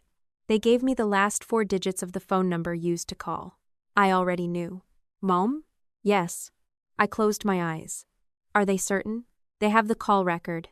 Same number she still uses. What did she say? They don't keep audio. The note says family requested cancellation because appointment needed to be rescheduled. I thought back. Was the appointment rescheduled? 3 days later. Who arranged that? Mom. Of course she had. That made the story look completely different depending on where you started. If you started with the missed appointment, Simon had failed to manage transportation. If you started 3 steps earlier, Mom had canceled the ride. If you stopped the story before the cancellation, her notebook sounded reasonable. If you told the whole thing, it sounded like something else entirely. What exactly did she write? Simon asked. I don't remember the wording, but it was about me not managing transportation. Yes. He was quiet. I could hear traffic behind him. Finally he said, I want the record. Ask for it. I did. Good. You want to call her, don't you? Yes. Don't. That answer came so quickly I almost laughed. I wasn't going to without asking. You were going to ask aggressively. That is possible. I want to know if there are more. I did not like the patience in his voice because it told me he had moved past anger into strategy. More what? Things she documented that she helped create. I leaned my head against the seat. All right. I'm serious. So am I. I don't want one argument where she cries, Dad tells everybody to calm down, and then we never know what actually happened. He knew our family too well. What do you want to check next? The provider change. That was another notebook entry I remembered only vaguely. Confusion about support provider. I had assumed it referred to one of the routine adjustments Simon had made earlier in the year. Do you want help? No, not yet. Then call me when you do. I drove home, thinking about how easy it was to manufacture a story without inventing a single event. You did not have to lie about Simon missing an appointment if you simply omitted who canceled the ride. You did not have to fabricate a late renewal if you withheld the reminder and then wrote down the delay. You could tell the truth in pieces until it became something false. That realization scared me more than a blatant lie would have. A lie could be disproved. A pattern built from selective facts looked responsible. By 7 that evening, I had opened a document on my laptop. I told myself I was only making notes. That lasted 5 minutes. Then I created headings. Equipment, transportation, provider communication, dates, source, who initiated, what happened, what mom documented. By 8, I had added color coding. At 8:15, Simon called. What are you doing? Nothing. That means something. I'm organizing what we know. How organized? Reasonably. Adrienne. I looked at the spreadsheet. Maybe there are categories. How many? That is not important. How many? 6. He groaned. What? You're doing the thing. What thing? The thing where a problem becomes a project. It is a project. No, it's my life. That stopped me. He did not sound angry. That made it worse. I closed the laptop halfway. You're right. I know. Don't enjoy it. I'm enjoying it a little. I leaned back in my chair. What do you want to do first? Make sure she can't keep doing it. The answer was so obvious I felt stupid for not starting there. Not prove mom wrong. Not build the perfect case. Stop the interference. What's left? I asked. Transportation account is updated. Equipment company is updated. I'm waiting on the provider. Bank? Already changed the contact preferences. Service coordinator? Tomorrow. Good. There was a pause. Then I said, do you want me to delete the spreadsheet? No. I laughed. You just spent 2 minutes insulting it. I insulted you making it the center of the universe. Keep the records. Thank you for your nuanced distinction. You're welcome. The next afternoon, Simon got the provider record. This one was worse. Several months earlier, Simon had asked a home care service to adjust one piece of his support schedule. Nothing dramatic. He wanted to move one recurring visit to a different time because his work schedule had changed. The provider notes showed mom called before the change was finalized. She told them Simon had reconsidered and wanted to keep the old arrangement. Simon had not said that. The service paused the change. Simon called later, confused about why nothing had been updated. Mom's notebook entry described the situation as Simon becoming confused about provider arrangements. I read the note 3 times. What exactly did they send you? I asked. Account notes. Dates. Caller identified as Janet Cole. Could she have misunderstood what you wanted? Maybe. Did you talk to her before she called? I told her I was changing the time.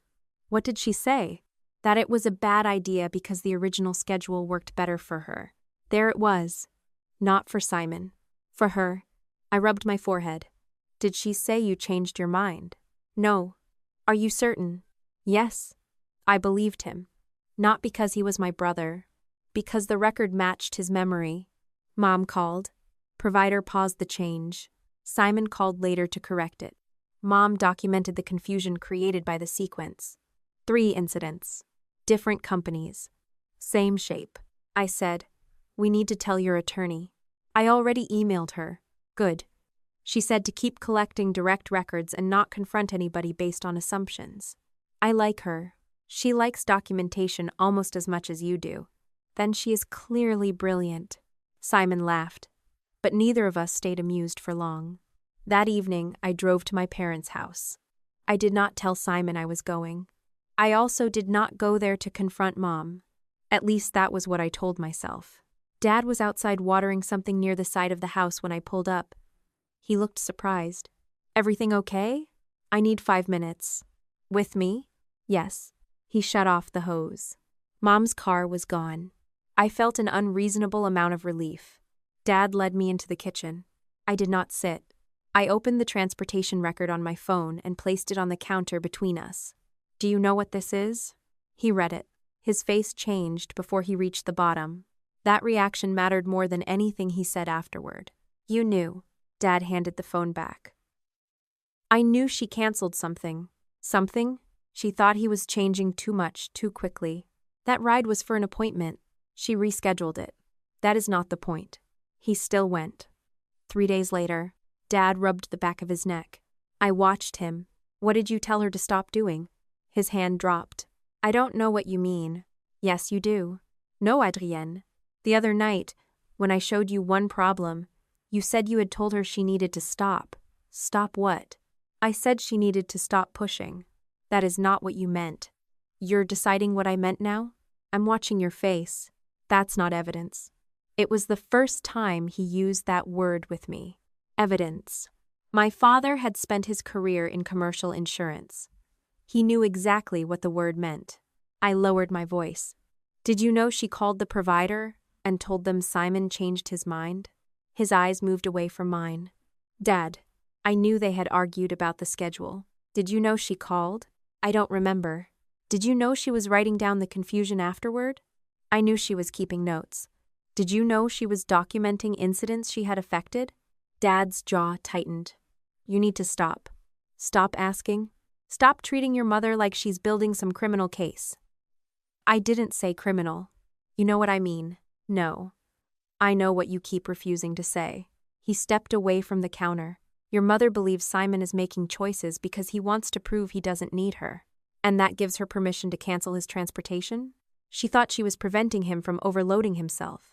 By missing an appointment, she moved it, and then wrote down that he couldn't manage transportation. Dad said nothing. That silence was the first thing all evening that felt honest. I picked up my phone. You knew enough to be worried. I knew she was scared. That is not the same thing. I told her she needed to back off. When? He hesitated. Before the wedding? Dad looked toward the window. My stomach dropped. How long have you known? Adrienne, don't do this. How long? She talked to the lawyer. She got frightened by what could happen if Simon made a serious mistake. Then every little thing started feeling important to her. So you knew. I knew she was keeping track. And when she helped create something worth tracking, I told her she was going too far. But you didn't tell Simon. No, you didn't stop her. How exactly was I supposed to stop her? You could have told your adult son what was happening. Dad's expression sharpened. And blow up the whole family? I stared at him. There it was.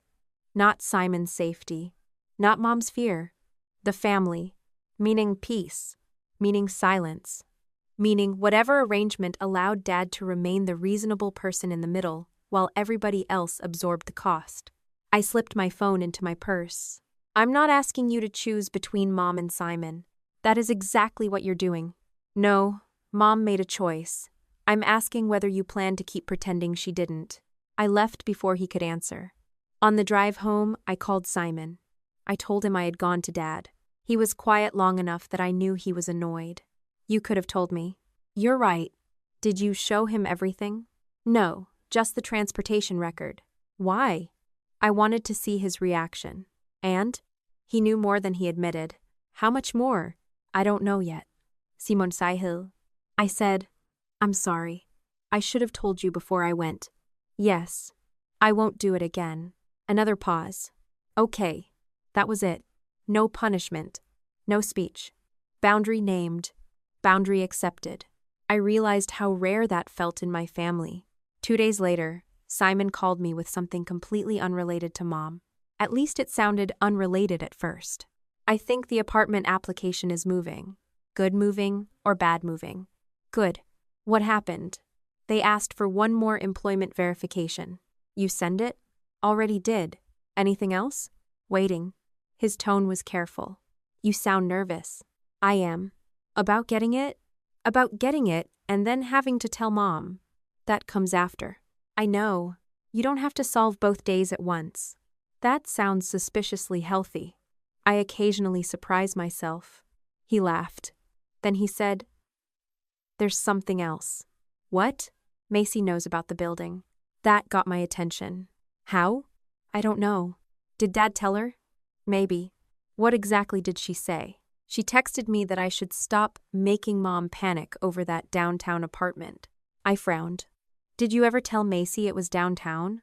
No. Dad knows? He knows the general area. Then he could have told Mom and Macy. I know.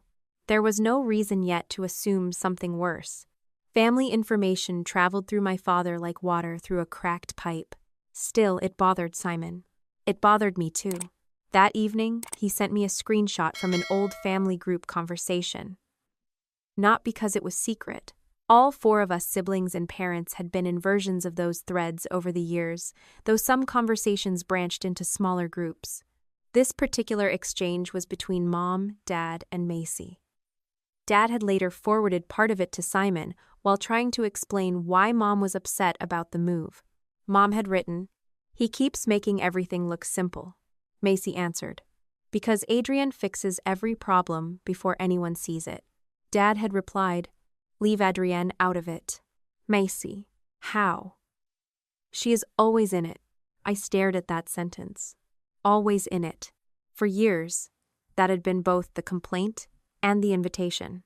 I was too involved until something went wrong. Then, I was the first person they called. I saved the screenshot to the folder. Not because it proved Macy was part of anything. It did not. At that point, all it proved was that she believed my involvement made Simon's independence look easier than it really was. But the wording stayed with me. Why would that bother her? If Simon's transition was easier because he had good support, wasn't that exactly what everyone should want? The question sat there without an answer. 3 days later, my phone rang during lunch. "Simon," I answered with, "You sound either very happy or very sick." I got it. The apartment? Approved. I stood so quickly my chair rolled backward. Seriously? Seriously. When? 5 minutes ago. That's great. I know. He sounded happy. Not relieved. Happy. There was a difference. Then he said, "They can send the lease today." I could already feel my brain assembling a checklist. Move date. Insurance. Utilities. Elevator reservation. Measurements. Support schedule. I stopped myself. "What do you want to do?" "Read it." "Good. Then sign it." "Also good. I want Rebecca to look at anything weird first." "Smart. And I want you to check the accessibility modification language." "That I can do." He took a breath. Then he said, "I'm signing it." I smiled into the phone. "Okay. And I'm not telling Mom until my name is on it." That smile disappeared. Not because I disagreed. Because I knew exactly what would happen when Janet Cole discovered her son had made the biggest decision of his adult life without asking her permission. "All right," I said. Simon was quiet for a moment. Then he asked, "You think that's wrong?" "No." You hesitated. "I'm thinking about the explosion." "So am I." "You still want to do it?" "Yes." That was the only answer that mattered. "Then sign the lease." Simon signed the lease 2 days later. He did not make a ceremony out of it. He read every page, sent 2 clauses to Rebecca for clarification, asked the building manager one last question about approved bathroom modifications, and signed electronically from his kitchen table. I was there because he had asked me to review the accessibility language, not because he needed a witness. When the confirmation email arrived, he stared at the screen for several seconds before leaning back in his chair. "Well," he said, "I guess I'm moving." I smiled. "Looks that way." That sounded less dramatic in my head. "You want confetti?" "No." "Good. I don't have any." He closed the laptop and looked around the apartment he had lived in for almost 6 years. It had served him well after rehab, but everything about it had been chosen around caution, close enough to Mom and Dad that they could get there quickly. A building Mom liked. A layout she understood. A support schedule that fit easily around the routines she had helped create. The new place was not rebellion. That was what I kept reminding myself. Simon was moving 15 miles, not fleeing the country. But in our family, distance had never been measured only in miles. "Have you decided when to tell them?" I asked. "Tomorrow." "Why tomorrow?" "Because I want one day where this is mine before it becomes everybody else's emergency." That answer stayed with me. For years, every major decision Simon made had been processed through family reaction almost immediately. A new provider, a work schedule change, a trip, a purchase. Mom had an opinion. Dad translated the opinion into something softer. Macy complained about the stress of the disagreement. I tried to make the actual logistics work. Simon wanted 24 hours without any of us doing that. So I went home. The next morning, he called movers. Not me. He contacted the building about reserving the service elevator. Not me. He confirmed his support schedule with the agency he had chosen. Not me. He arranged accessible transportation for moving day. Not me. I knew all of that because he told me afterward, and every time he did, a small part of my brain tried to identify what else needed doing. Utilities, address changes, insurance, equipment charging location, furniture spacing, backup route if the primary elevator was unavailable. I had to remind myself that noticing a task did not automatically make it mine. When he finally called me that afternoon, he said, "I need one thing." "What? Can you come by Friday and help me figure out what furniture is worth moving?" "That sounds dangerous. I own 3 chairs I don't use." "Then I already have opinions." "I knew you would. That is why you called me." "Exactly. That was the kind of help I wanted to keep giving. Chosen. Specific. Useful. Not automatically assigned." Friday evening, we made 3 piles in his living room. Move. Donate. Trash. Simon was far more sentimental about electronics than furniture.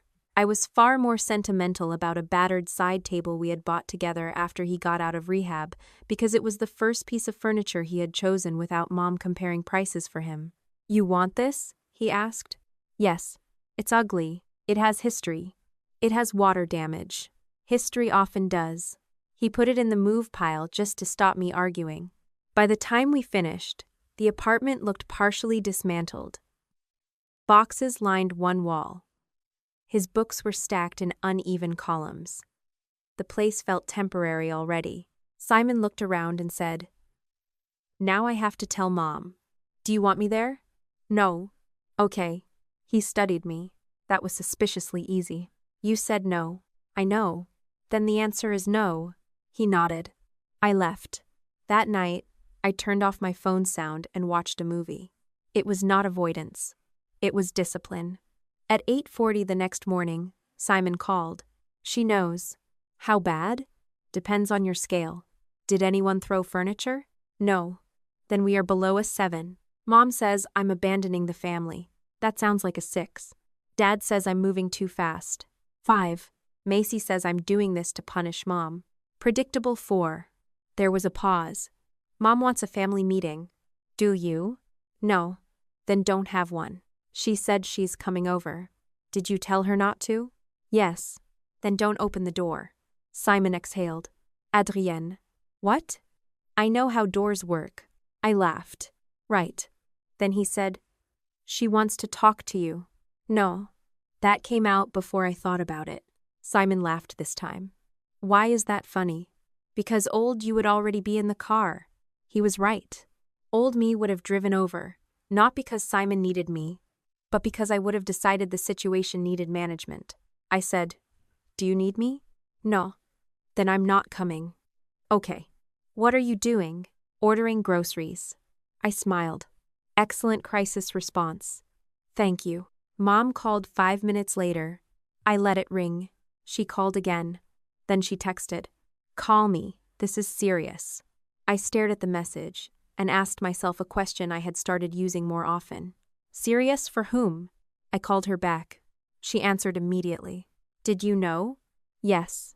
"How long?" "Since before he signed." "You let him do this?" There it was. "Mom, I don't have the authority to let Simon do anything." "You knew what I meant." "No. I know what the sentence says." Her voice tightened. "He signed a lease without telling us. He signed a lease without asking you. That is not normal. For a 33-year-old? For Simon." I stood and walked to the window. "What makes it different?" "Stop doing that." "Doing what?" "Pretending context doesn't matter." "I know the context." "No, you know the version you want." "What version is that?" "That everything is fine because Simon can answer questions." I closed my eyes. "Mom, nobody has said everything is fine.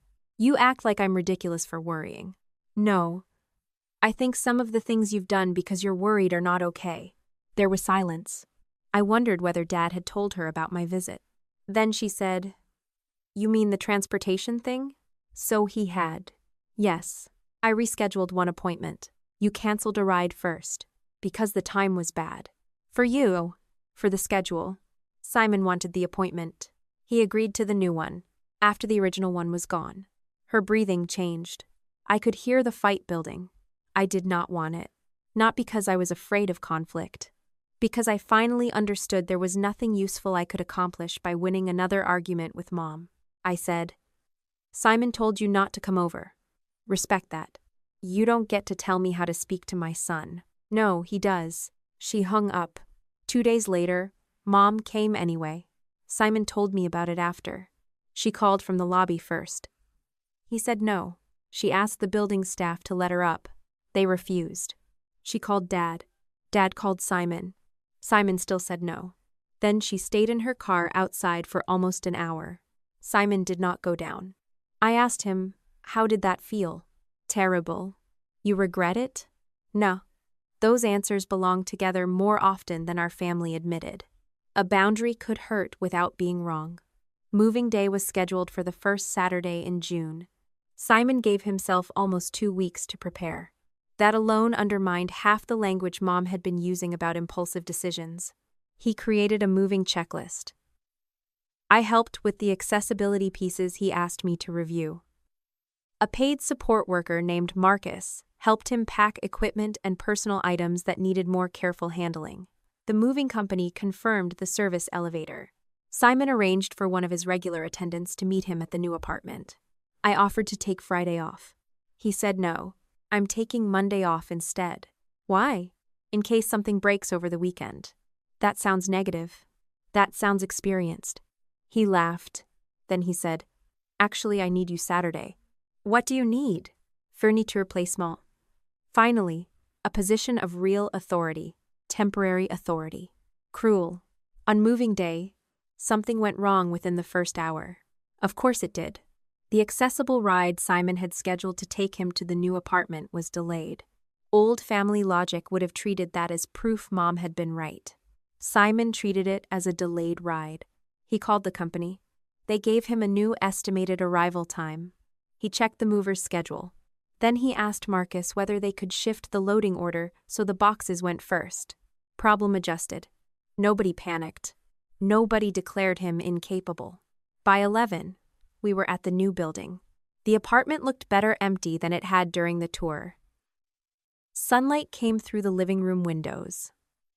The kitchen had enough space for Simon to turn without backing up.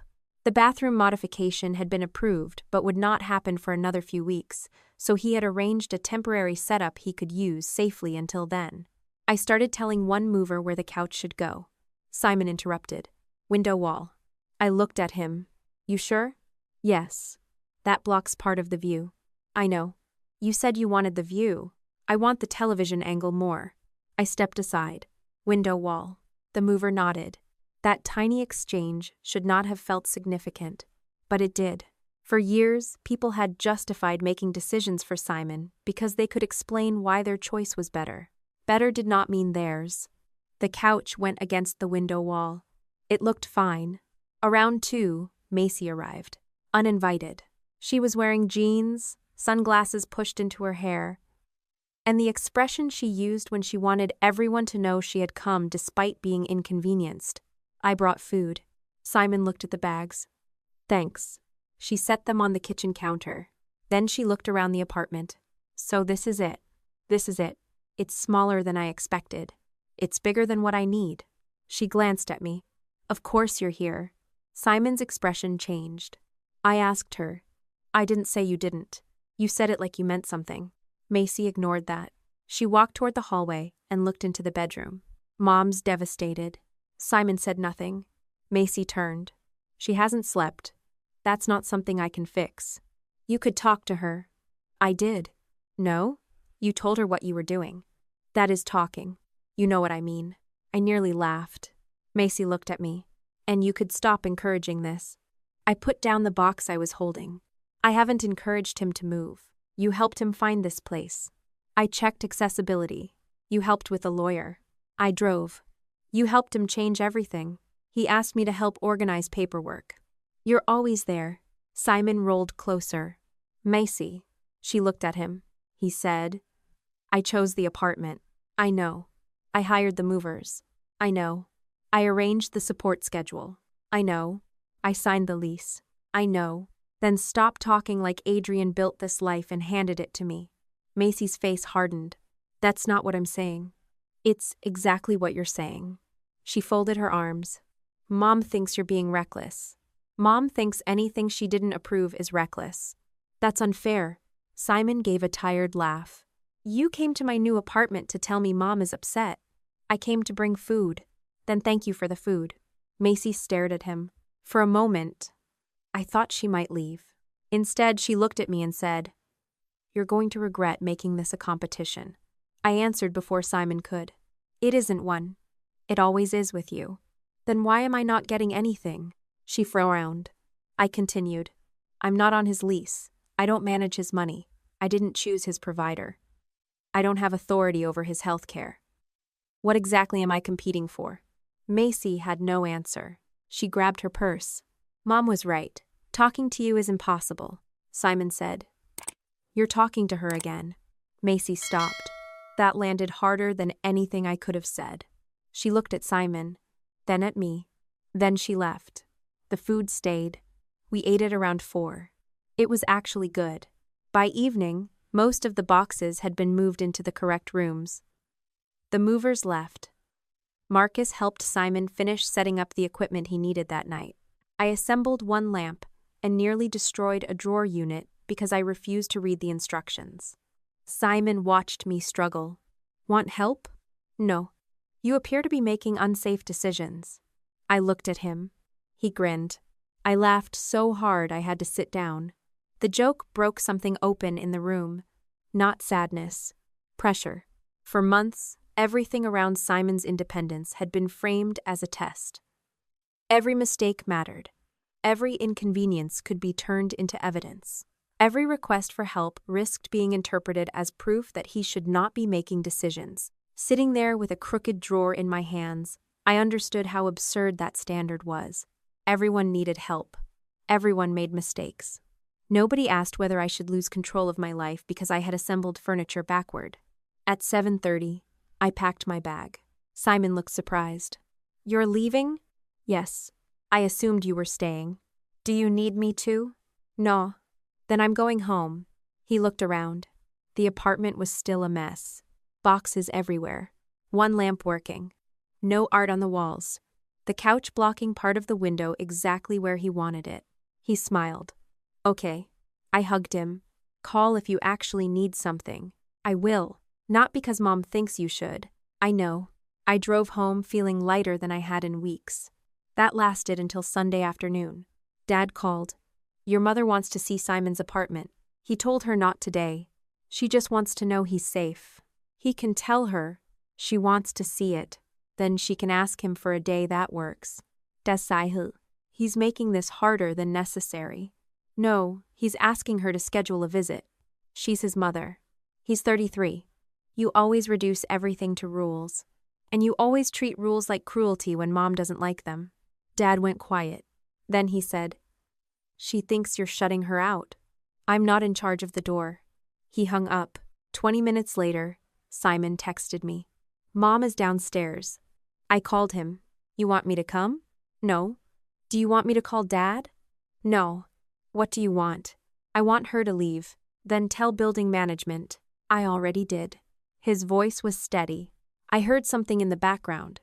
Buds. Then Simon said, She's calling again. Answer if you want. I don't. Then don't.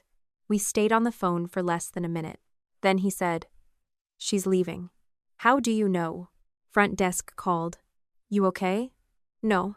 Need anything? No. I waited. Then he said, Actually, yes. What? Tell me I'm not being an asshole. I almost answered automatically. Then I stopped. What do you think? I think she asked to come up. I said no, she came anyway. And I think that was the problem. Then I agree with you. He exhaled. Thanks. 2 days later, Mom did something I had never seen her do before. She asked. Simon showed me the text. Would Thursday at 6 work for me to see the apartment? He stared at it like it was written in another language. What are you going to say? I asked. I'm busy Thursday. Then say that. He typed. No. Sunday afternoon could work. Mom replied. Fine. Simon looked at me. That felt weird. Good weird? Not yet. But it was the first time she had treated access to his space like something he controlled. I wanted to believe it meant she was adjusting. I wanted to believe Dad had finally gotten through to her. I wanted to believe the lawyer consultation had scared her enough to stop. That belief survived 4 days. The following Monday, I was at work when Simon called. He did not say hello. I got served. For 1 second, I did not understand. Served what? Court papers. My body went cold. I closed my office door. Where are you? Home. Are you alone? Marcus is here. Good. What did she do, Adrian? I already knew, but I needed him to say it. He read the title from the first page. Petition for Appointment of Guardian. I sat down.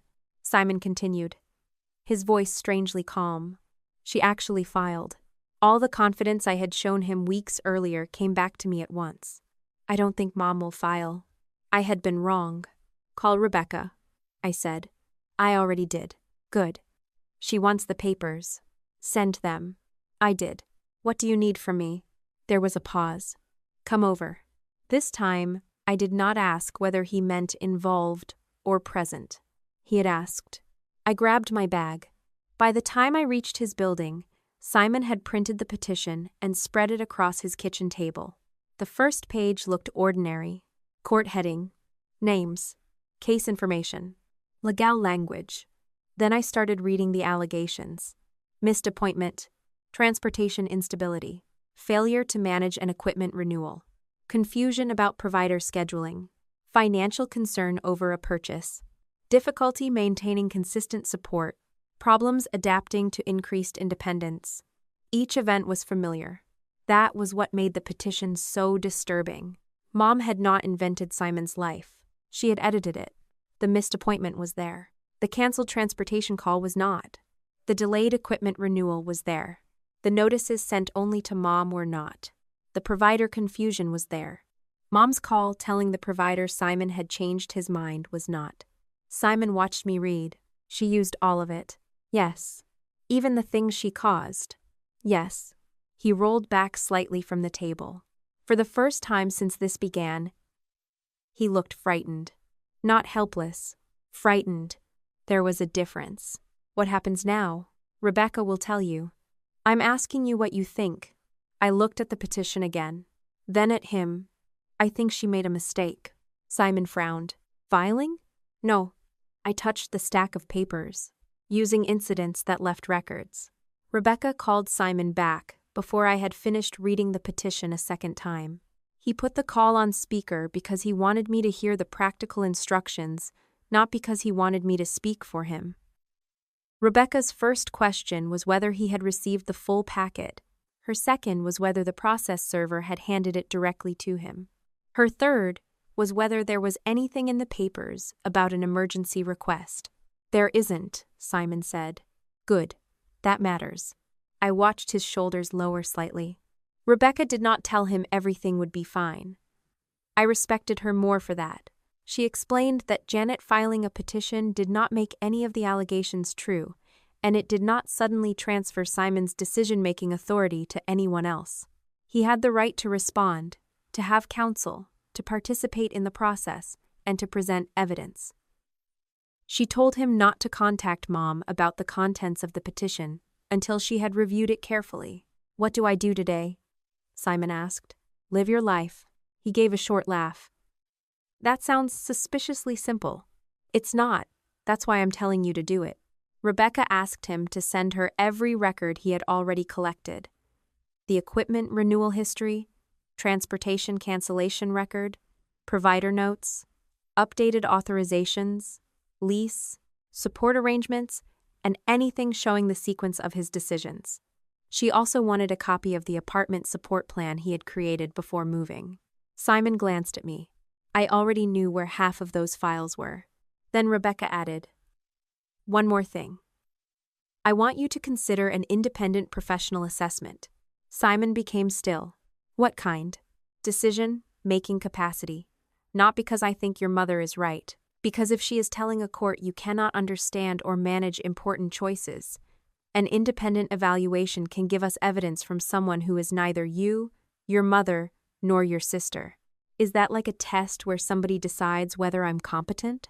It is not a magic pass or fail stamp. Capacity can be specific to decisions and circumstances. The evaluator looks at how you understand information, weigh options, communicate choices, and use support. Your physical needs do not answer those questions. Simon nodded slowly. What if I hate the idea? Then tell me. I hate the idea. That's allowed. He looked at me. I said nothing. Rebecca continued. You do not have to enjoy being evaluated to decide it is strategically useful. That was probably the sentence that convinced him. Send me names, he said. I will. When the call ended, Simon rolled away from the table and looked out the window. For several minutes, neither of us spoke. Then he said, I just moved into my own apartment, and now I have to prove I know I moved into my own apartment. The bitterness in his voice made my chest tighten. You shouldn't have to. That doesn't mean I don't. No. He turned back toward me. Don't say you're sorry. I wasn't going to. Yes, you were. I was considering it. What would you be sorry for? I knew the answer he was waiting for. I told you I didn't think she would file. And? I was wrong. That doesn't make this your fault. I didn't say it did. He watched me for another second. Good. That was Simon. He could be frightened, and still refused to let me turn his fear into my guilt. We spent the rest of the afternoon organizing documents. The petition was built around ordinary moments taken out of context. One paragraph described Simon as unable to reliably coordinate transportation. We placed the cancellation record beside it, showing the ride had been canceled from Mom's phone. Another paragraph described him failing to complete an equipment renewal in a timely manner. We attached the supplier history showing the notices had gone to Mom's old contact email. Another claimed he became confused while modifying a support schedule. We added the provider note showing Janet had called and stated Simon had changed his mind when he had not. The financial allegation was weaker. Mom cited an expensive electronics purchase Simon had made 6 months earlier and described it as evidence of impulsivity. What was it? I asked. My computer. That computer? Yes. You work on it. Every day. Did you go into debt? No. Did you miss rent? No. Did you ask Mom for money? No. I stared at the petition. Simon looked amused despite everything. You're offended by the bad argument. I am professionally offended. It was expensive. So is my laptop. You complained about your laptop for 6 months. Because it was overpriced. That is different from being unable to buy it. He laughed. The support allegation was more subtle. Janet wrote that Simon relied heavily on family members, especially me, for major decisions and daily logistics. That was the claim I could already tell would become central. Mom did not need to prove Simon could do everything alone. She was trying to turn help into incapacity. And she was trying to turn me into evidence. Rebecca called the following morning after reviewing the packet. She's leaning heavily on Adrian, she told Simon.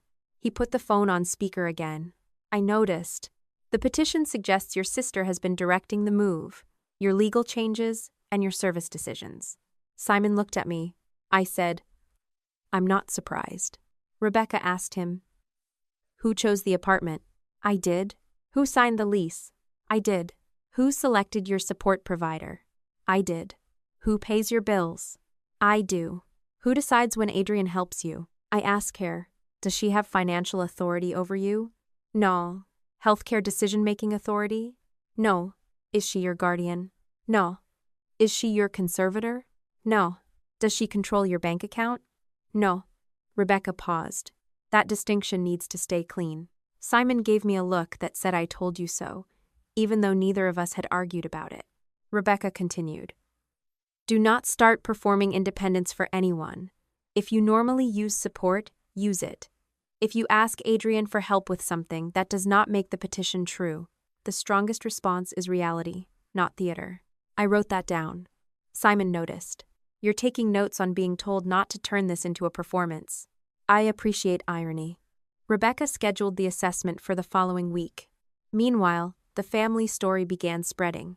Aunt Linda called first, then a cousin. Then one of Dad's brothers sent Simon a long text about how much Janet had sacrificed after his accident.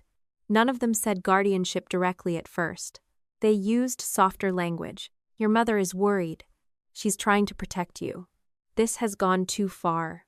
Family shouldn't need lawyers. Adrian is making everything adversarial. The last one reached me through Macy. She texted on a Wednesday afternoon. Are you happy now? I read it during lunch. Happy about what? You know what? No. Say it. She took almost 5 minutes to answer. Mom having to go to court because you wouldn't stop pushing Simon. I typed. Mom chose to file. Macy answered immediately.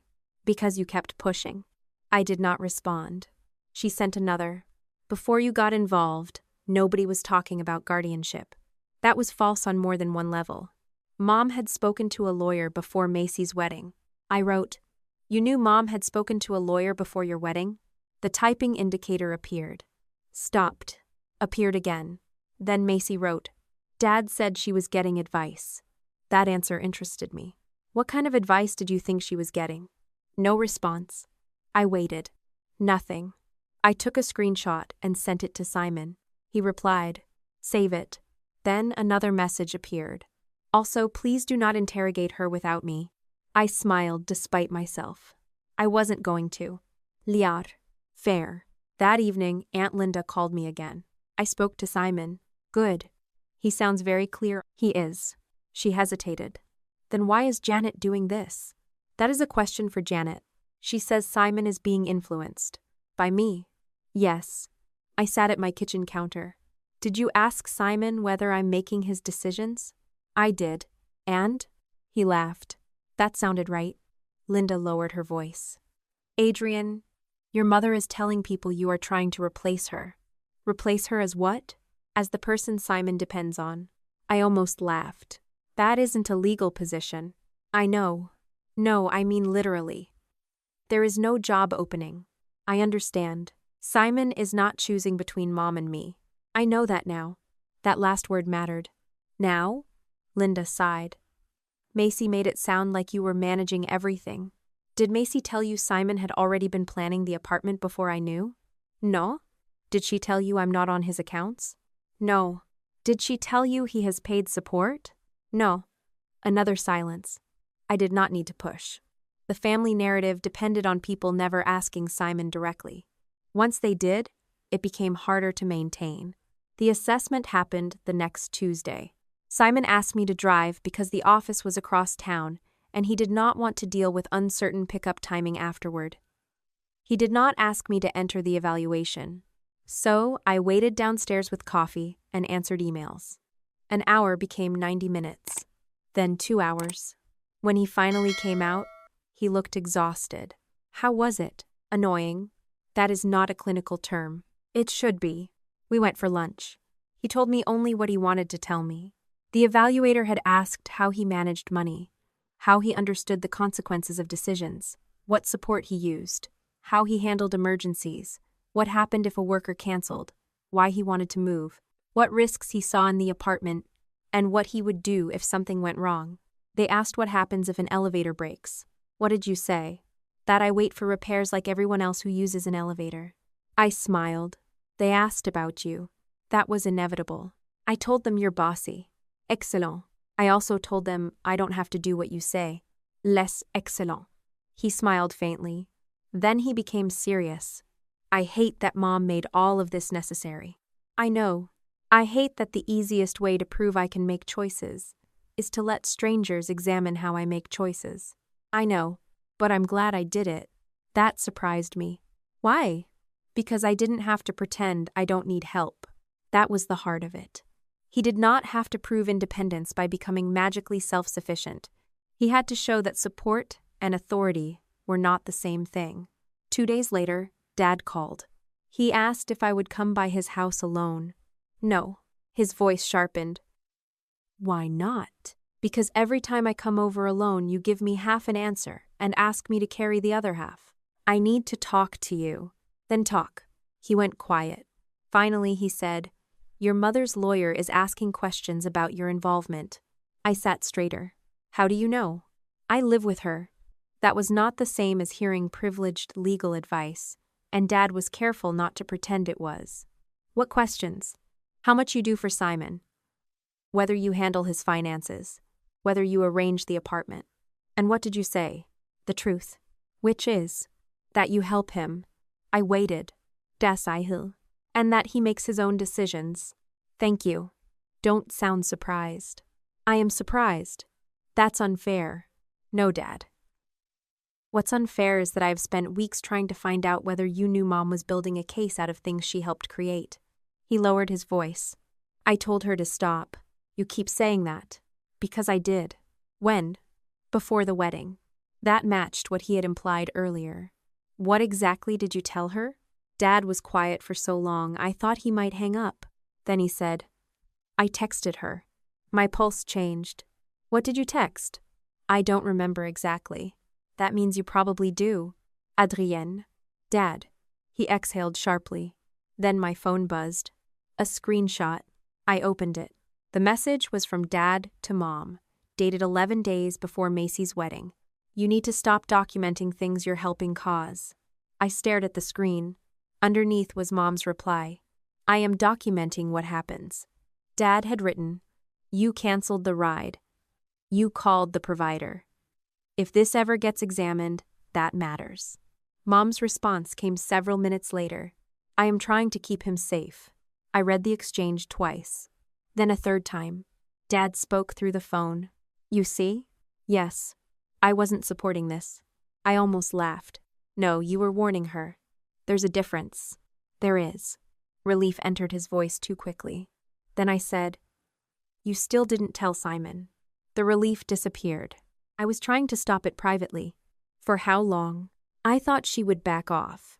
So did I. That shut both of us up for a moment. Then I said, But after you knew she was talking to a lawyer, you still kept this from him. What was I supposed to do, blow up my marriage? There it is. What? The choice you keep pretending you didn't have. Dad became angry. Everything is simple to you because you don't have to live with your mother. That is an incredible sentence. You know what I mean. Yes, Dad, I finally do. He was not the mastermind. He was not secretly directing Mom. He had known some of what she was doing was wrong. He had warned her. Then he had chosen the solution that cost him the least. Silence. Send the full thread to Simon, I said. Why? Because it's about him. Adrienne. Send it. I sent it to you. I am not his evidence locker. Dad was quiet. Then he said, Fine. 5 minutes later, Simon texted, Dad sent me something. I answered, Read it first. Call me if you want. He called 10 minutes later. I don't know if I'm more angry at Mom or Dad. You don't have to rank them. He knew. Yes. He knew she canceled the ride. Yes. He knew about the provider. At least enough to warn her. And he said nothing to me.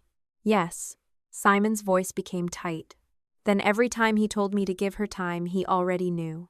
I had no defense for Dad. So I did not offer one.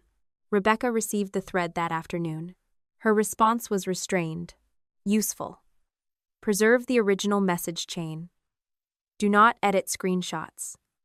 We may need Douglas to authenticate his messages if this becomes disputed.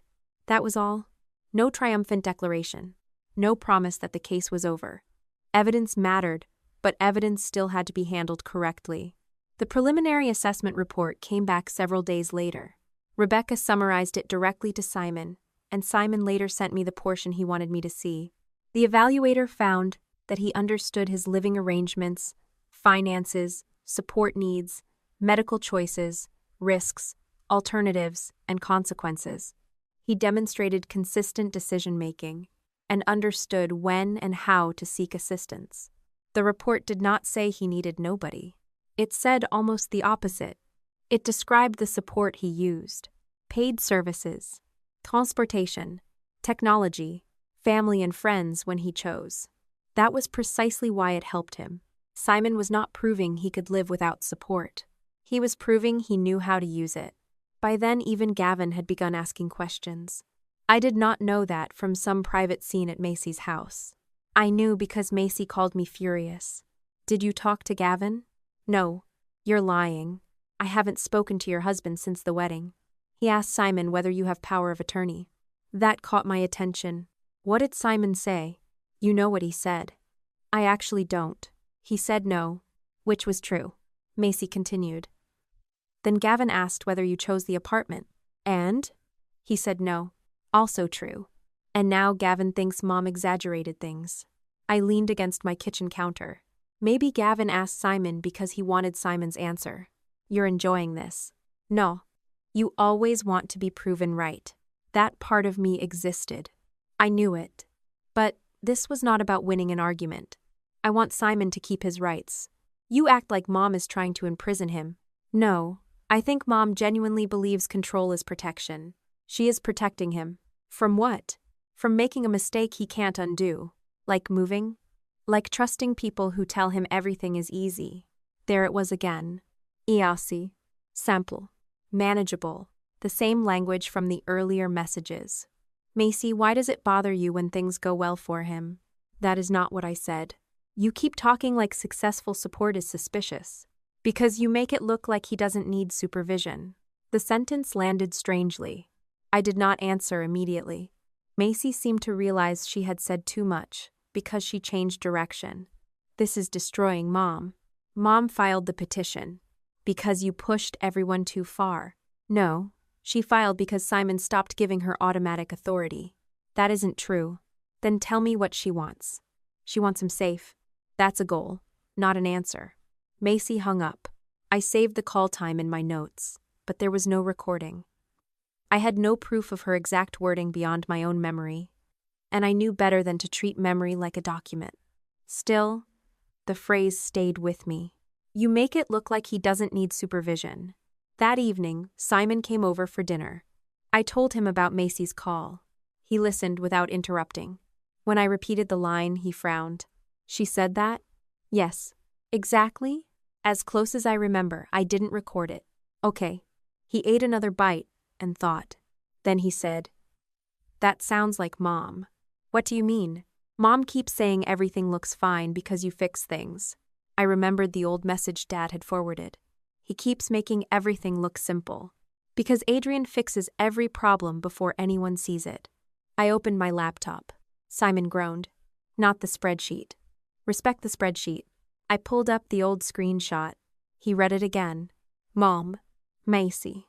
Dad. The same idea. Success was not being treated as good news. It was being treated as a threat to their argument. The next morning, Rebecca called Simon. I was at his apartment because we were supposed to meet a contractor about the approved bathroom modification, so Simon put the call on speaker after asking if that was okay. Rebecca had reviewed Dad's messages, the assessment, and the existing records. Then she asked a question neither of us had expected. Simon, do you have any written communication showing Macy understood why your mother was documenting these incidents? Simon frowned. Why Macy?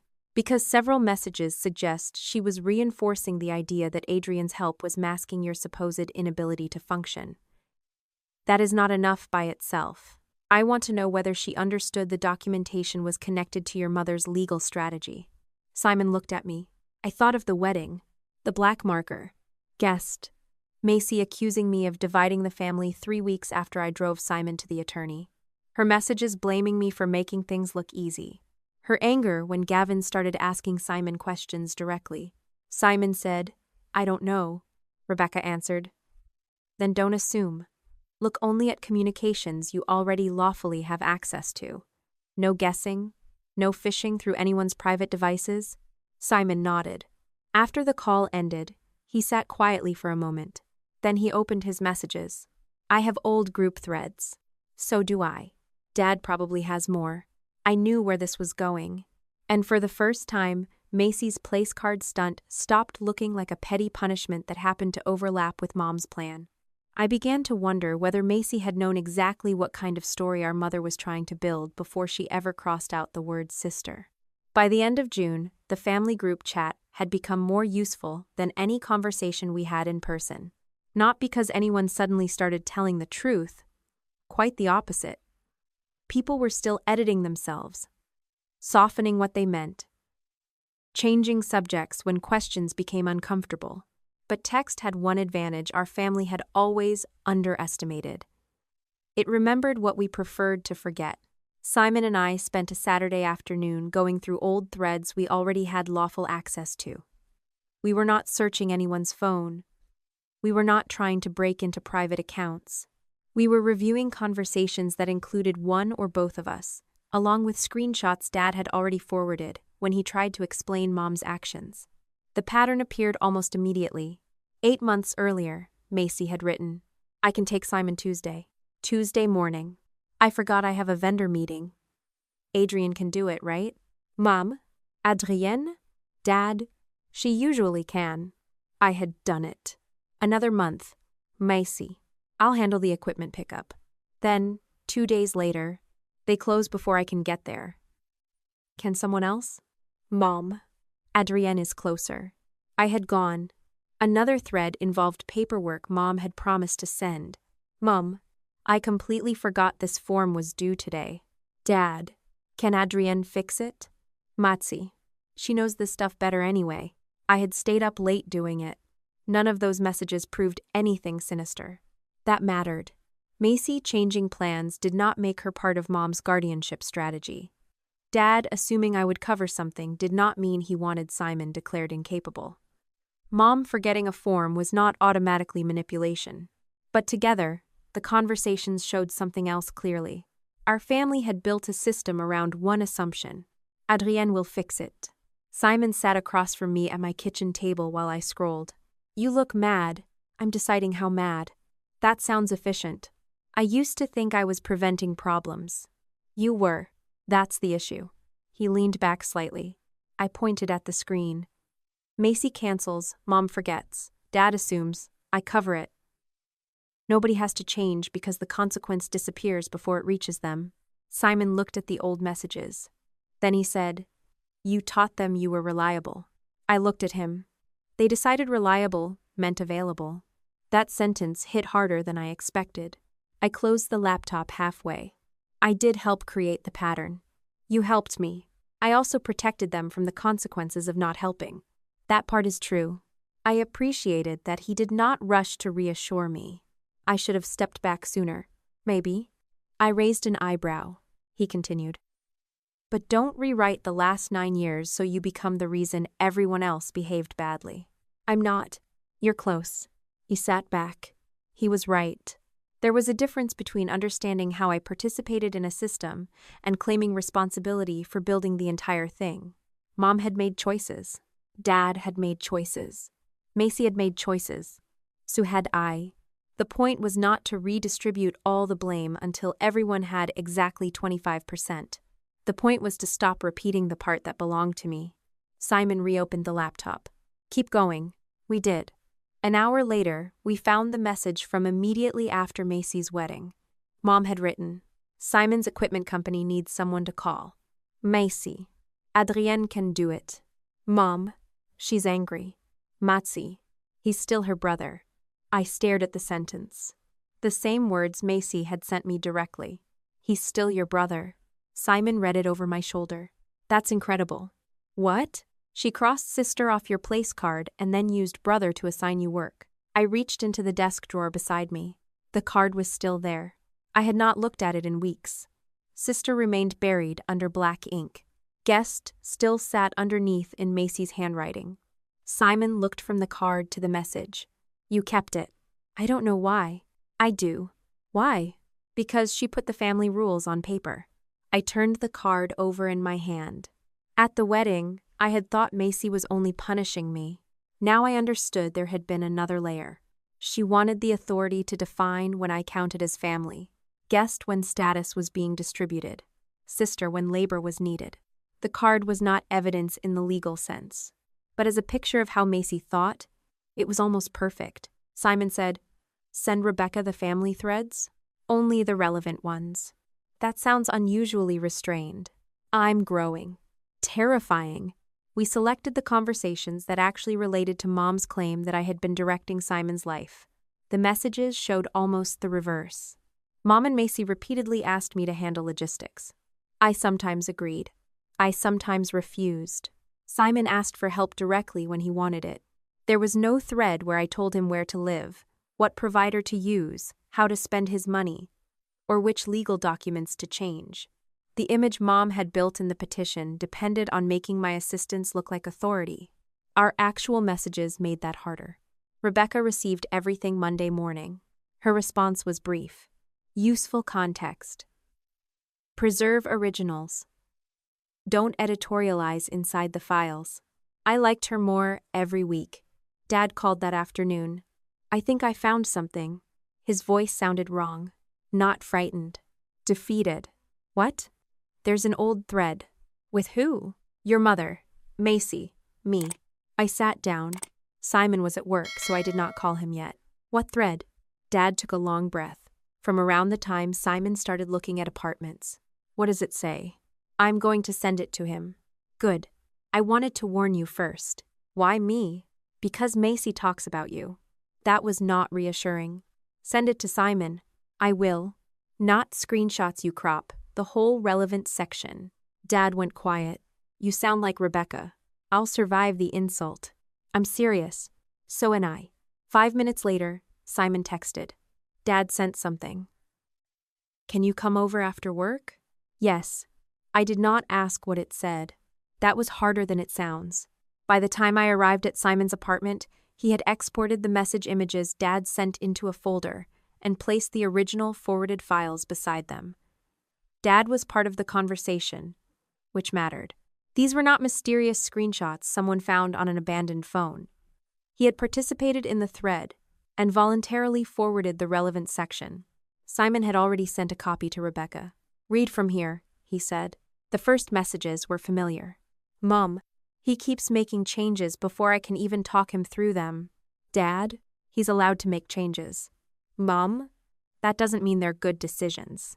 Massey, Adrian is making him think everything will be easy. Dad, leave her out of it. Then Mom wrote, once he moves, every problem is going to become proof that this was a mistake. Macy answered, only if people see the problems. I frowned. Simon said nothing. I kept reading. Mom, Adrian fixes everything before anyone sees it. Then Macy. Then stop asking her to. Dad, what are you two talking about? Mom, I'm talking about reality.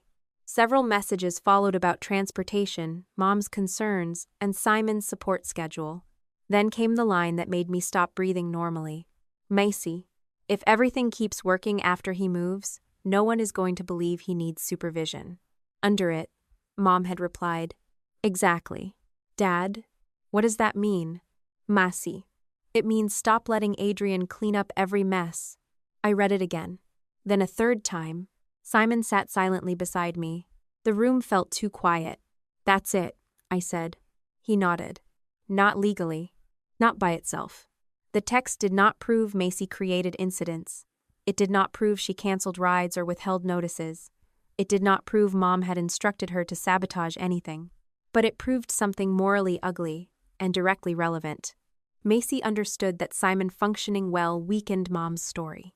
And instead of celebrating that her brother was succeeding, she had worried success would make supervision harder to justify. I scrolled farther. Dad had responded. No, if he needs help, we help him. We don't let something fail to prove a point. Mom, nobody said that. Dad, then explain what you mean. Massey, I mean Adrian shouldn't make everything look perfect. Dad, it isn't perfect. Mom, that's the point. I looked at Simon. How long ago? About 2 weeks before the wedding. My eyes went to the date. He was right. I thought of Macy walking toward me in her wedding dress. That's where guests sit. I thought of Mom agreeing. I thought of Macy telling relatives I only cared about family when it was convenient. It stopped looking like one petty argument. By then, Macy already believed I was interfering with a story she wanted preserved. If Simon's life functioned, Mom's argument weakened. If I helped him when he asked, Macy could say I was masking his failures. If I stopped helping because Macy publicly demoted me, then every difficulty Simon encountered became more visible. Suddenly, the wedding insult had a purpose beyond humiliation. Not a legal strategy designed in a conference room. Something simpler. Punish Adrienne. Push her out. Then blame her for either staying involved or stepping away. You knew she was angry about the attorney, Simon said. Yes. And the apartment. Yes. But this was before the wedding. Yes. He looked at the place card sitting on my table where I had left it weeks earlier. Macy knew Mom needed things to look difficult. That's what the message says. She wanted you to stop fixing things. Yes. He was quiet. Then he said, and after the wedding, she told you I was still your brother. The hypocrisy was so complete it almost became funny. Almost. I said, send the whole thread to Rebecca. Already did. Good. My first impulse was worse. For about 10 minutes, I wanted everyone to see it. Aunt Linda, every cousin Mom had called, Gavin, the family group chat. Everyone who had heard that I was manipulating Simon deserved to see Macy's words. I opened the main family thread. Simon watched me. You about to do something? I'm thinking. That usually means yes. I stared at Macy's sentence. If everything keeps working after he moves, no one is going to believe he needs supervision.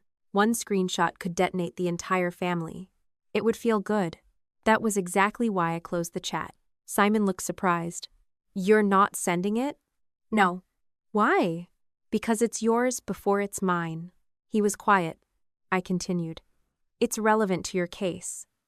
Rebecca should decide how it gets used legally. If you want the family to see it later, that's your choice. Simon studied me.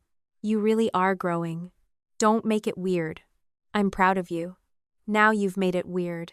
He smiled, but the smile disappeared quickly. I want Gavin to know.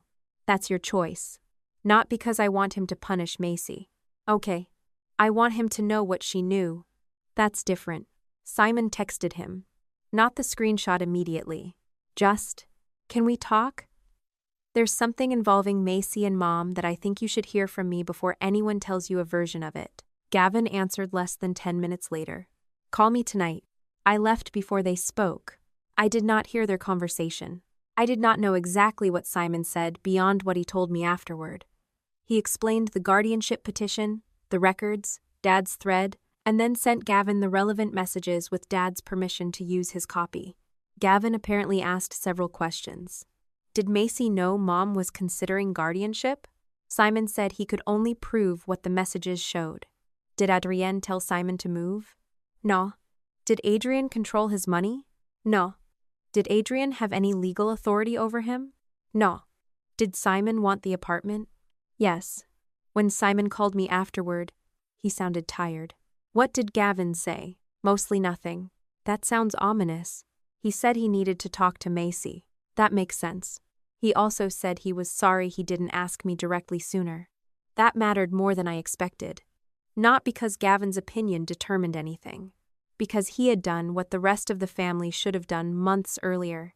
Asked Simon. The legal side shifted too.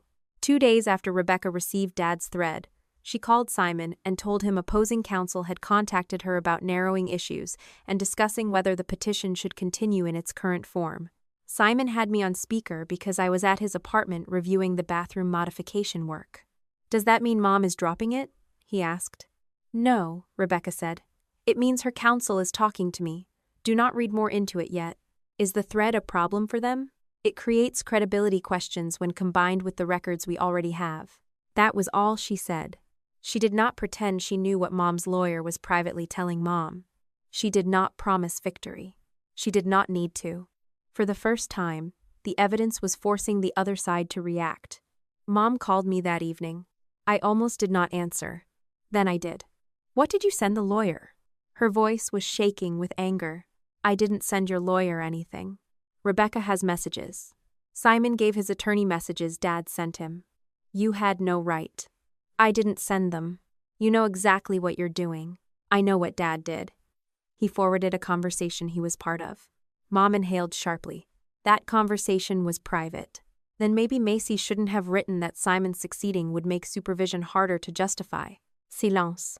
I waited. Mom? You're twisting it. I quoted it.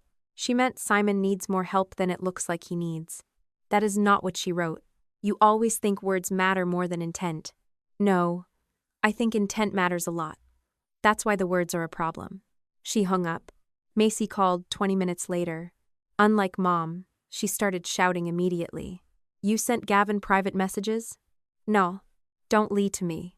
Simon sent him a conversation Dad participated in. You had nothing to do with it?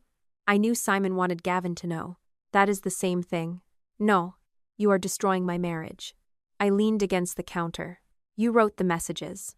You don't understand the context. Then explain it. I was saying that you make Simon look more independent than he is. I closed my eyes. Macy, listen to yourself. He needs help. Yes, you do half of it. No, I don't. You always have. Not anymore. That's exactly the problem. There it was again. The old family system in one sentence. I said, why is that your problem? She did not answer. I heard movement on her end. A door, then Gavin's voice somewhere behind her. Macy, give me the phone. She moved away from him. No. He said something I could not make out. Macy snapped. This is between me and Adrian. Then Gavin's voice came closer. No.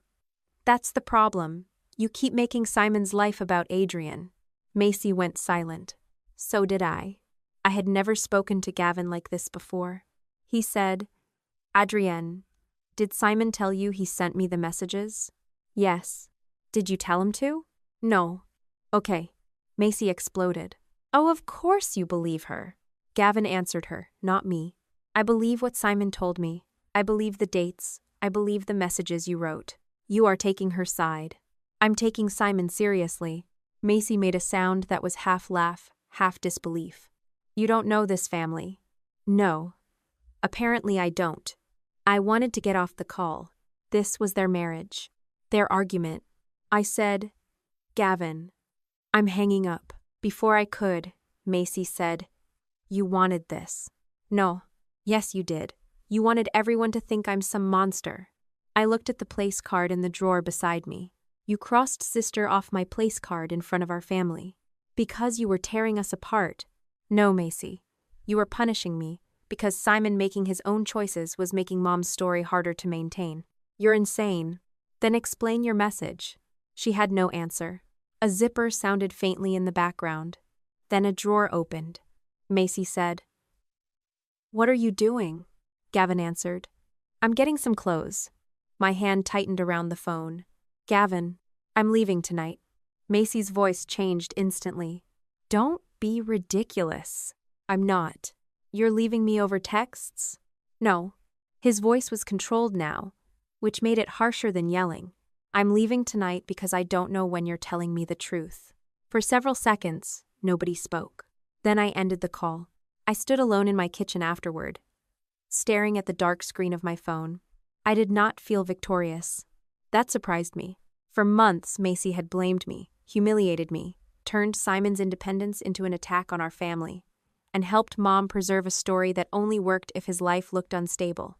Now, the story was cracking. But revenge did not feel like watching Gavin pack a bag. It felt like something quieter. The people who had spent months accusing me of controlling Simon were finally losing control of the narrative themselves.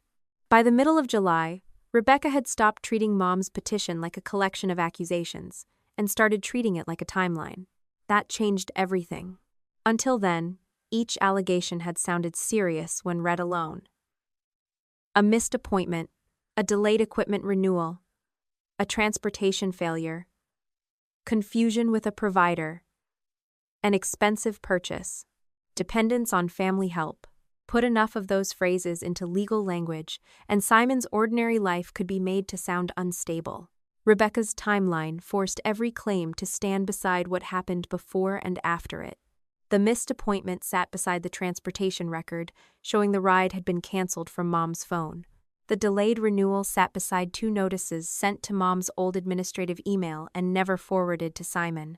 The provider confusion sat beside the note documenting that Mom had called first and claimed Simon had changed his mind. The expensive computer sat beside Simon's income records, regular rent payments, work schedule, and the fact that the computer was the machine he used every day to earn money. Then came the things Mom's petition barely mentioned at all. Simon had researched apartments before I knew which one he wanted. He had spoken directly with property managers. He had chosen the unit. He had signed his own lease. He had arranged paid support. He had adjusted vendor accounts. He had changed contact permissions. He had set up transportation. He had prepared backup plans. He had participated in an independent assessment that described him as understanding his choices, risks, alternatives, finances, support needs, and consequences. The more complete the record became, the stranger Mom's version looked. Not because Simon's life was perfect. Because it wasn't. He still needed help. His accessible ride was late one morning. A support worker called out sick. The bathroom modification was delayed several days because the contractor ordered the wrong hardware. Simon forgot to pay a small utility bill before the due date, and paid it the next morning. None of those things disappeared. That mattered. Rebecca specifically told him not to hide ordinary mistakes. If the argument becomes that you're capable only because nothing ever goes wrong, she said during one call, then we've accepted the wrong standard. Simon had me on speaker because I was at his apartment helping him measure a shelving unit. What is the standard? He asked. That you understand your decisions and can use appropriate support to carry them out. Capability is not perfection. I liked that sentence enough to write it down. Simon saw me. You're doing it again. What? Collecting quotations. It's a good quotation. You need hobbies. I have hobbies. Spreadsheets are not hobbies. Some people would disagree. Rebecca ignored us with professional patience. Then she said something that would later become the most important part of the entire case. I also want the record to be very clear about Adrian. Simon looked at me. What about her? Your mother's petition relies heavily on the idea that Adrian has replaced Janet as the person controlling your decisions. Simon gave a humorless laugh. That's not what happened. I know. But I want documents, not just denials. What documents? Your current structure. Simon had already been building it. That afternoon, we laid it out on his kitchen table. His bank accounts were his. His lease was his. His healthcare choices remained his while he could make them. His updated directive reflected the people he wanted involved if he ever could not communicate or decide for himself. His vendors contacted him directly. His personal care services were arranged through the system he had chosen. His bills were automated where that made sense. His emergency plan included paid support, building management, transportation contacts, and several people he trusted. Dad was still listed in one limited backup role. Mom was not automatically entitled to provider information. And me? I had nothing. No power of attorney. No financial control. No authority over his lease. No authority to change his services. No healthcare decision-making power while he could decide for himself. No standing role that allowed me to override him. Simon had listed his longtime friend Ethan as one of the people he could call in an emergency when he wanted someone outside the immediate family. Ethan lived nearby, had known Simon for years, and had already helped him once when his usual transportation fell through. I was his sister. Sometimes I helped. Sometimes Ethan helped. Sometimes paid workers helped. Sometimes Simon handled things without either of us. There was no throne for me to inherit from Mom. That was the point. Simon looked over the papers and said, "This is going to annoy her." "Why?" "Because she thinks you did all this to replace her. I'm terrible at replacing people. You did replace my coffee maker. It was a fire hazard. It was 7 years old. It smelled electrical. It made coffee. It made danger." He smiled. Then he looked at the documents again. "You really don't get anything." I leaned back. "I get to come over and criticize your furniture. That authority is unfortunately permanent." The first real sign that Mom's case was collapsing came 2 days later. Rebecca called Simon and told him opposing counsel wanted to discuss a voluntary withdrawal of the petition before the matter progressed to a fully contested hearing. Simon put the phone on speaker. "So she's dropping it?" "Not yet." "Why would her lawyer bring it up?" Rebecca chose her words carefully. "I can tell you what was communicated to me." Counsel indicated that continuing the petition may not be productive given the current evidentiary record. That was as close as she came to celebrating. Simon asked, "What happens if she withdraws?" "We review whatever they file, confirm there are no remaining requests, and make sure the procedural end is clean. And if she doesn't, we continue preparing. Simple. No courtroom miracle. No judge pounding a desk and announcing that Mom was a monster. Just evidence making a weak story harder to defend. 2 days after that call, Mom showed up at my office. She did not come into the building. She texted from the visitor parking area. I need 10 minutes. I almost told her no. Then I went downstairs. She was standing beside her car in sunglasses, though the sky was overcast. You could have called, I said. You would have ignored me. Possibly. She took off the sunglasses. Mom looked older than she had at Macy's wedding. Not suddenly ancient. Just tired. You got what you wanted. I stared at her. What did I want? Don't. I'm asking. The lawyer, the records, Douglas turning over messages, Macy's marriage falling apart. Those are 4 different things. They all lead back to you. No. You always do that. You separate everything into little pieces so you never have to admit what you caused. I almost laughed at the irony.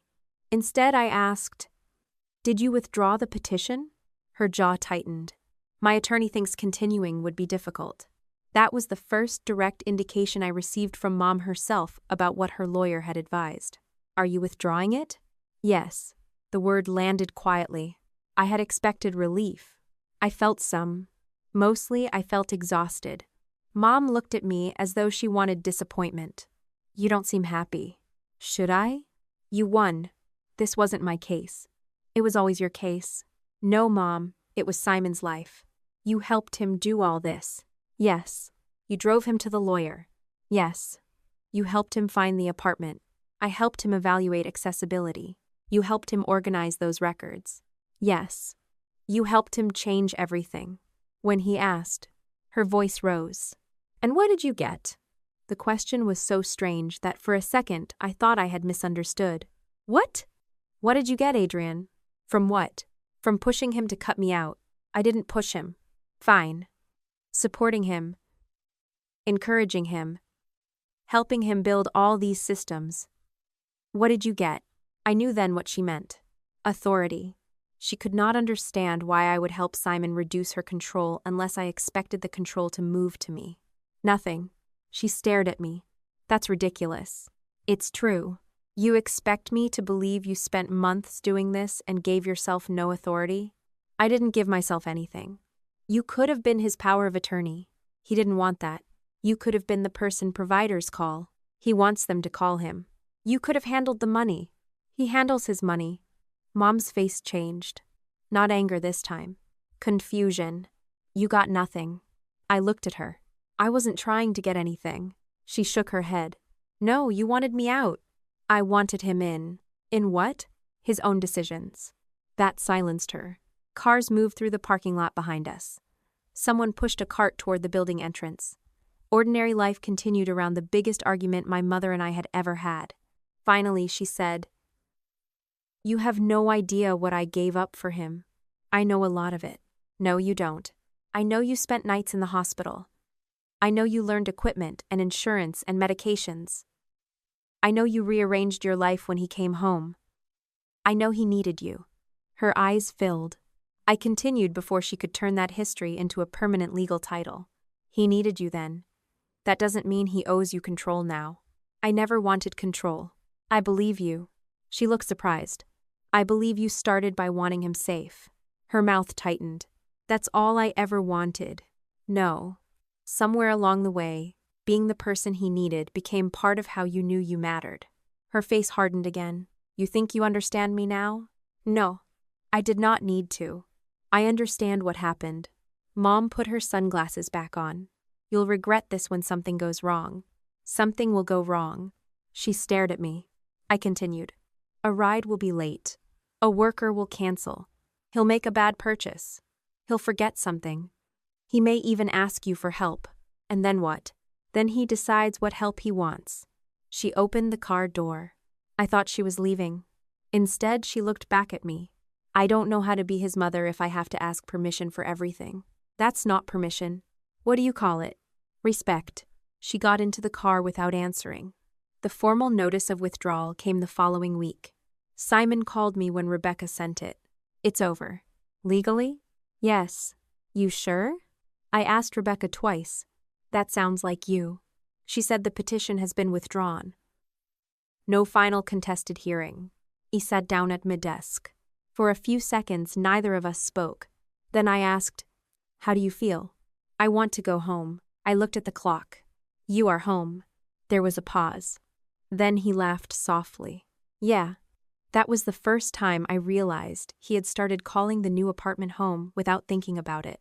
I went over that evening. Not because he needed help, because we ordered Thai food on Thursdays sometimes. The place no longer looked new. A bookshelf covered one wall. The ugly side table I had defended sat beside the couch. There were photographs on the shelves, but fewer family pictures than before. Not zero. Fewer. The bathroom modification had finally been finished. Simon showed it to me with the pride of someone unveiling a monument. "You were right about the first apartment," he said. I pretended shock. "Repeat that." "No. I need documentation." "You were right about the bathroom." "Thank you. But if I had wanted the first apartment anyway, I could have chosen it." There he was. Also true. We ate in the living room. He told me Rebecca had advised keeping the records even though the petition was gone. He told me he was thinking about changing one backup contact again. He complained about the elevator inspection scheduled for the following week. Ordinary life. For months, our family had turned every ordinary problem into a referendum on whether Simon deserved control of his own decisions. That night, his life felt wonderfully boring. Dad ruined the mood the next morning. He called before 8. "Can you talk to Simon?" "About what?" "Your mother." "No, you don't even know what I'm asking." "I know enough." "Adrian, she withdrew the petition." "I know. She did what everyone wanted." "No, everyone wanted her not to file it." He exhaled heavily. "She's devastated." "I'm sure. She thinks Simon is never going to forgive her." "That is between Simon and Mom. He listens to you." There it was. The sentence my family had used to justify blaming me for months. I leaned back in my chair. "That is exactly why I'm not doing it." Dad went quiet. "What?" "If Simon trusts me, I'm not going to use that trust to push him toward the outcome you want. I'm asking you to help repair the family." "No, you're asking me to manage Simon's feelings because you don't like the consequences of Mom's choices." "That's harsh." "It's accurate. Your mother made a mistake." "Several." She withdrew. "Good. So when does this end?" I almost asked what he meant by this. Then I understood. Discomfort. Dad wanted a date when everyone could stop being uncomfortable. "I don't know. You always have an answer." "Not for this." He was silent. Then he said, "My birthday is in 2 weeks." "I know. I want everyone here." That gave me pause. "Everyone?" "You, Simon, Macy, Gavin if he comes, your mother." "Does Simon know?" "I'm calling him next." "Then ask him yourself." "I am." "Good." Dad sounded frustrated that I had not made the task harder or easier for him. "I want one dinner without court papers, screenshots, lawyers, or accusations." "That sounds nice." "I mean it." "So do I." "Can you promise me that?" "No." He became irritated. "Why not?" "Because I can promise what I'll do." "I can't promise nobody else will say something." "Then promise you won't bring it up." "I'm not planning to." That was true. I had no interest in turning Dad's birthday into a tribunal. The petition was gone. Simon had his apartment. Mom's automatic access was gone. The evidence had done its job. I did not need a public victory speech. Dad seemed relieved. "Thank you." Then he added, "Maybe this can finally be normal." I almost corrected him. Normal was what had gotten us there. Instead, I said goodbye. Macy texted me that afternoon. "Gavin and I are going to Dad's birthday." I had not asked. I replied, "Okay." She sent another. "We're in counseling." I stared at the screen. I did not know whether that was information, a warning, or an invitation to congratulate her. I wrote, "I hope it helps." Her answer came quickly. "If you bring up those messages in front of Gavin, I swear to God." "Adrian." I waited. Nothing else appeared. I could have replied with a dozen things. Gavin had already seen the messages. Simon had shown them to him weeks earlier. The secret Macy was threatening me not to expose was not a secret. But I understood what she actually meant. She did not want the family to name what those messages revealed.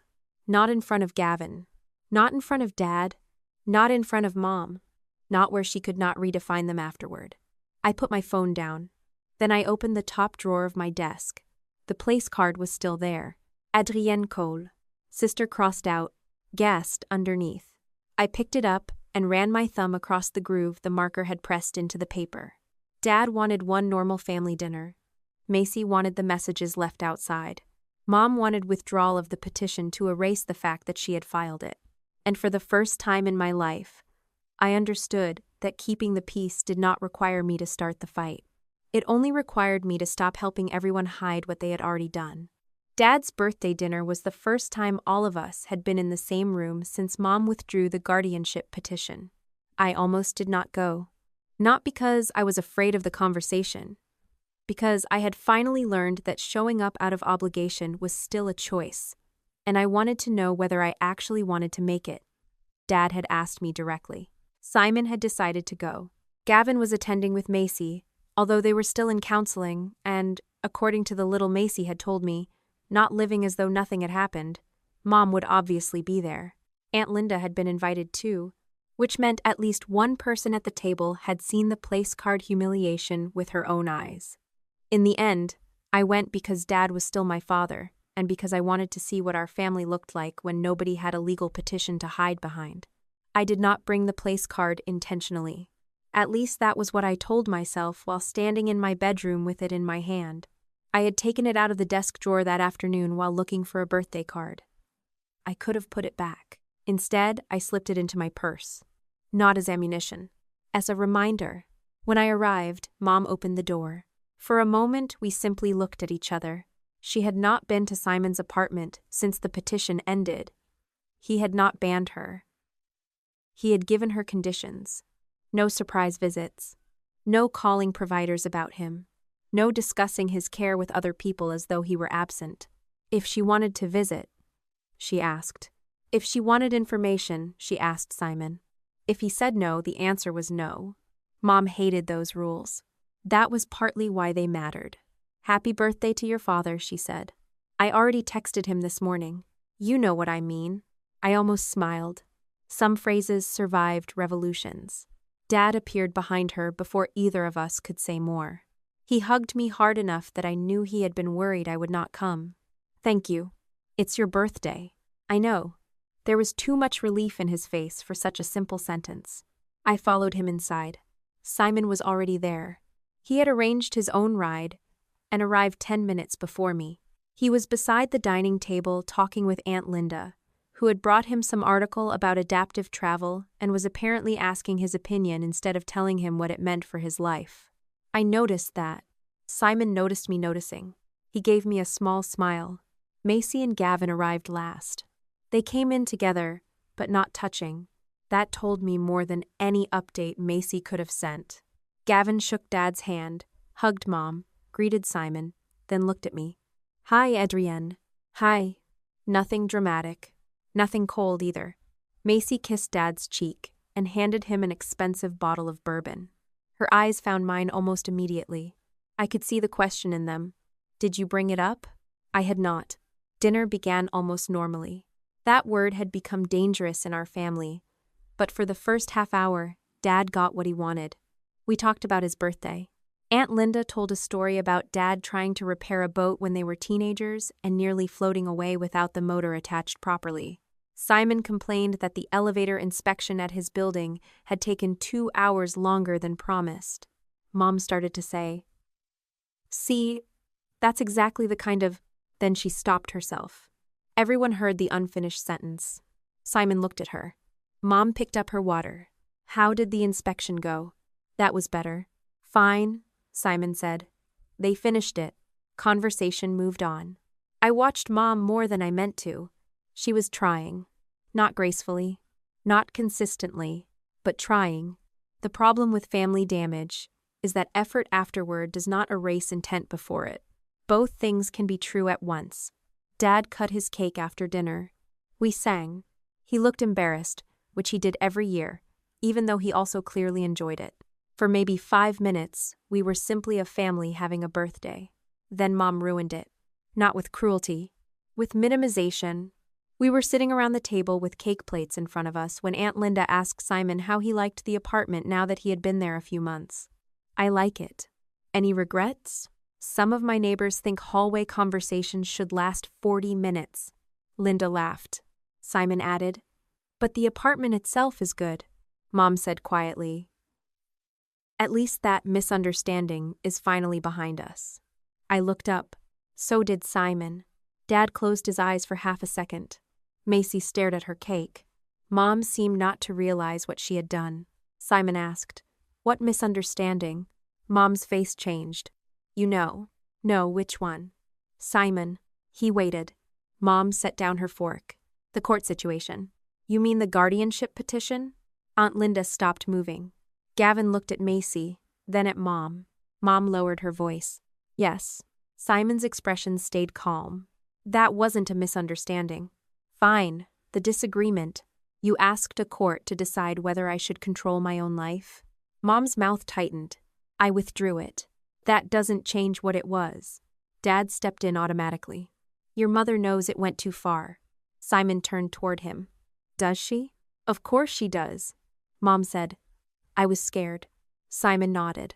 I know. I thought you were making decisions too quickly. I know. I thought Adrian was pushing you. I know. And I was wrong about some things. Some? Mom's eyes flashed. There it was. The old reflex. Being asked to fully name what she had done still felt to her like an attack. Simon did not raise his voice. You used the equipment renewal against me after the notices went to you. Mom looked away. You used the missed appointment after you canceled the ride. No one spoke. You wrote down provider confusion after you called and told them I changed my mind. Dad said, Simon, maybe tonight isn't the... I turned toward him. When is it? Dad looked at me. I had not planned to speak. But there it was again. The family rule. Bad behavior had no scheduled time. Naming it always did. Desaihu.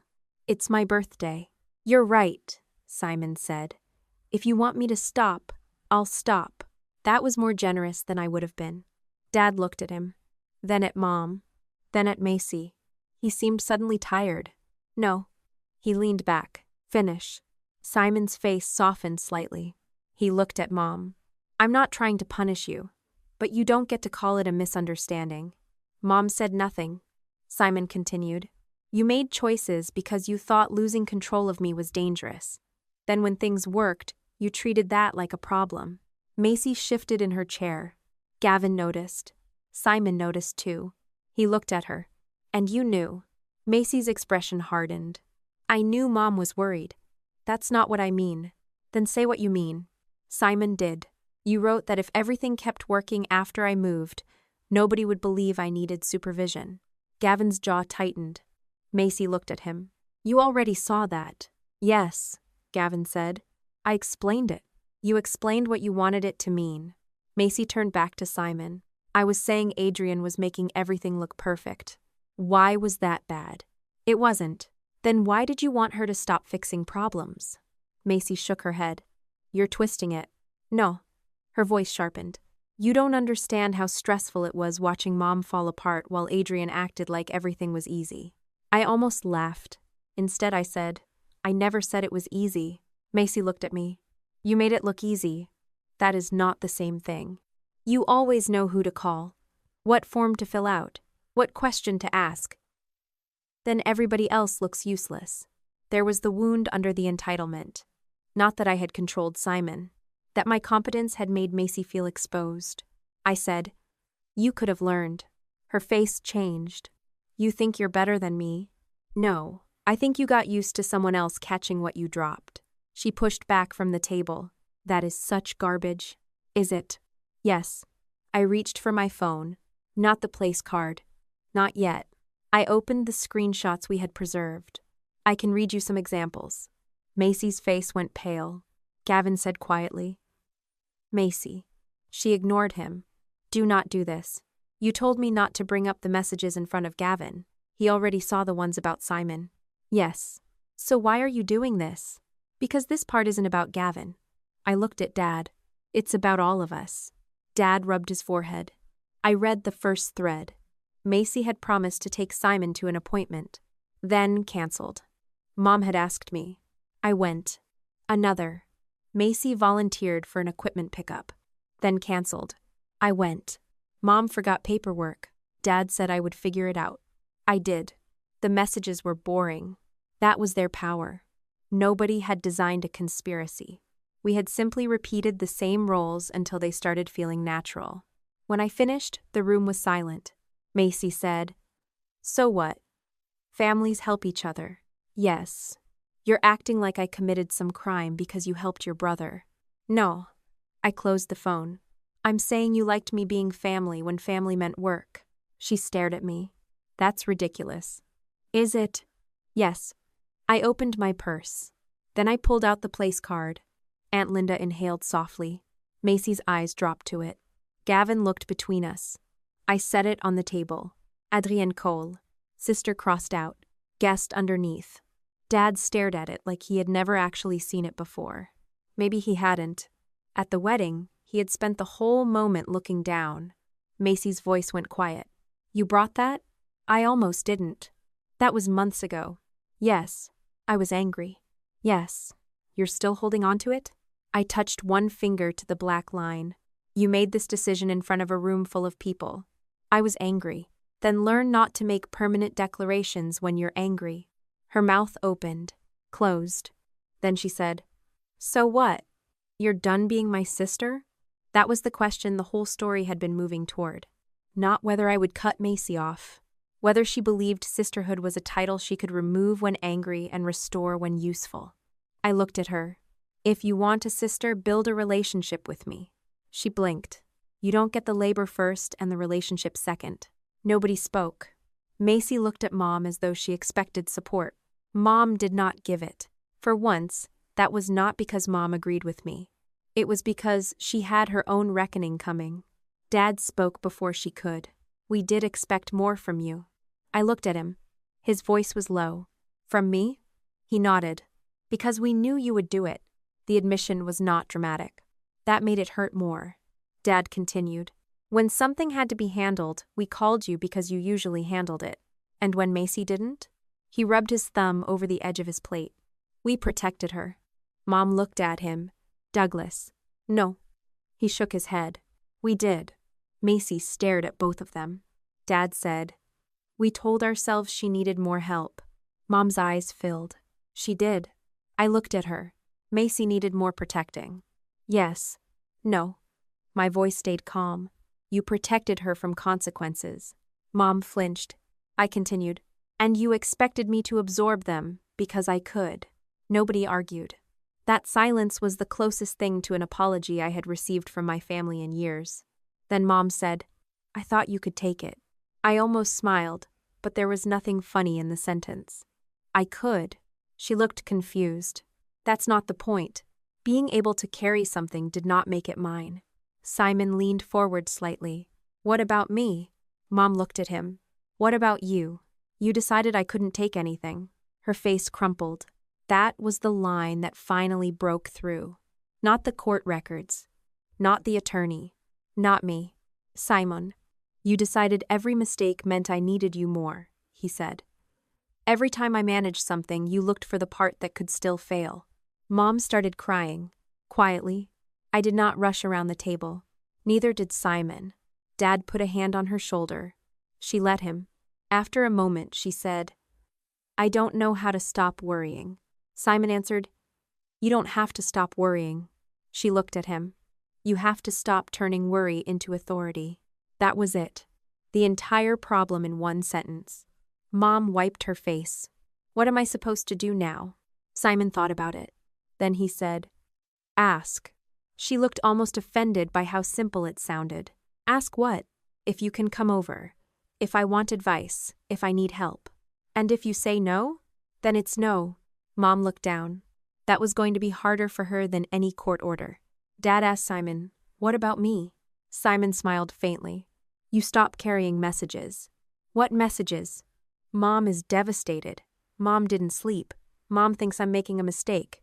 Mom needs you to call. Dad had the decency to look embarrassed. If you want a relationship with me, talk to me about you. Dad nodded slowly. I can do that. We'll see. That got a small laugh out of Aunt Linda. The tension broke enough for everyone to breathe again. Macy did not apologize that night. Not really. She said she had been angry. She said she felt pushed aside after Simon's accident because everyone's attention went toward him and Mom, while I became the competent one who could handle everything. Those feelings were probably real. They did not excuse what she did. Gavin said very little. When Macy started to claim the messages had been misunderstood again, he stopped her. They were your words. She looked at him. I know. That was new. Not accountability. The first inch toward it. Later, while Dad opened another birthday gift from Aunt Linda, Gavin stepped outside with Macy. I did not follow. I did not hear what they said. When they came back, they were still together, but the distance between them remained. Their marriage was not magically fixed. It was not magically over either. That felt right. Consequences did not always arrive as dramatic endings. Sometimes they arrived as months of having to prove you could be trusted again. When I left, Mom walked me to the door. She looked at the place card in my hand. Are you going to keep that forever? I don't know. She nodded. Then she said, I'm sorry I agreed with her. That was the first direct apology she had given me about the wedding. I looked at her. You could have stopped it. I know. You chose not to. I know. I believed she knew now. Whether knowing would become change was another question. A week later, Simon sent me a screenshot. Mom, would Sunday afternoon work for me to visit? Simon, no. Tuesday evening works. There was a 3-minute gap. Then Mom, okay. I stared at that one word longer than it deserved. It was not redemption. It was not healing. It was a mother being told no and surviving it. For Janet Cole, that counted as progress. Dad changed more slowly. He still tried twice to call me about Mom being upset. The first time I stopped him. My place card was sitting at the family table between my mother's champagne glass and my father's folded napkin. My name was still printed across the top, but someone had taken a black marker and drawn one hard line through the word sister. Underneath it, in thick block letters, someone had written guest.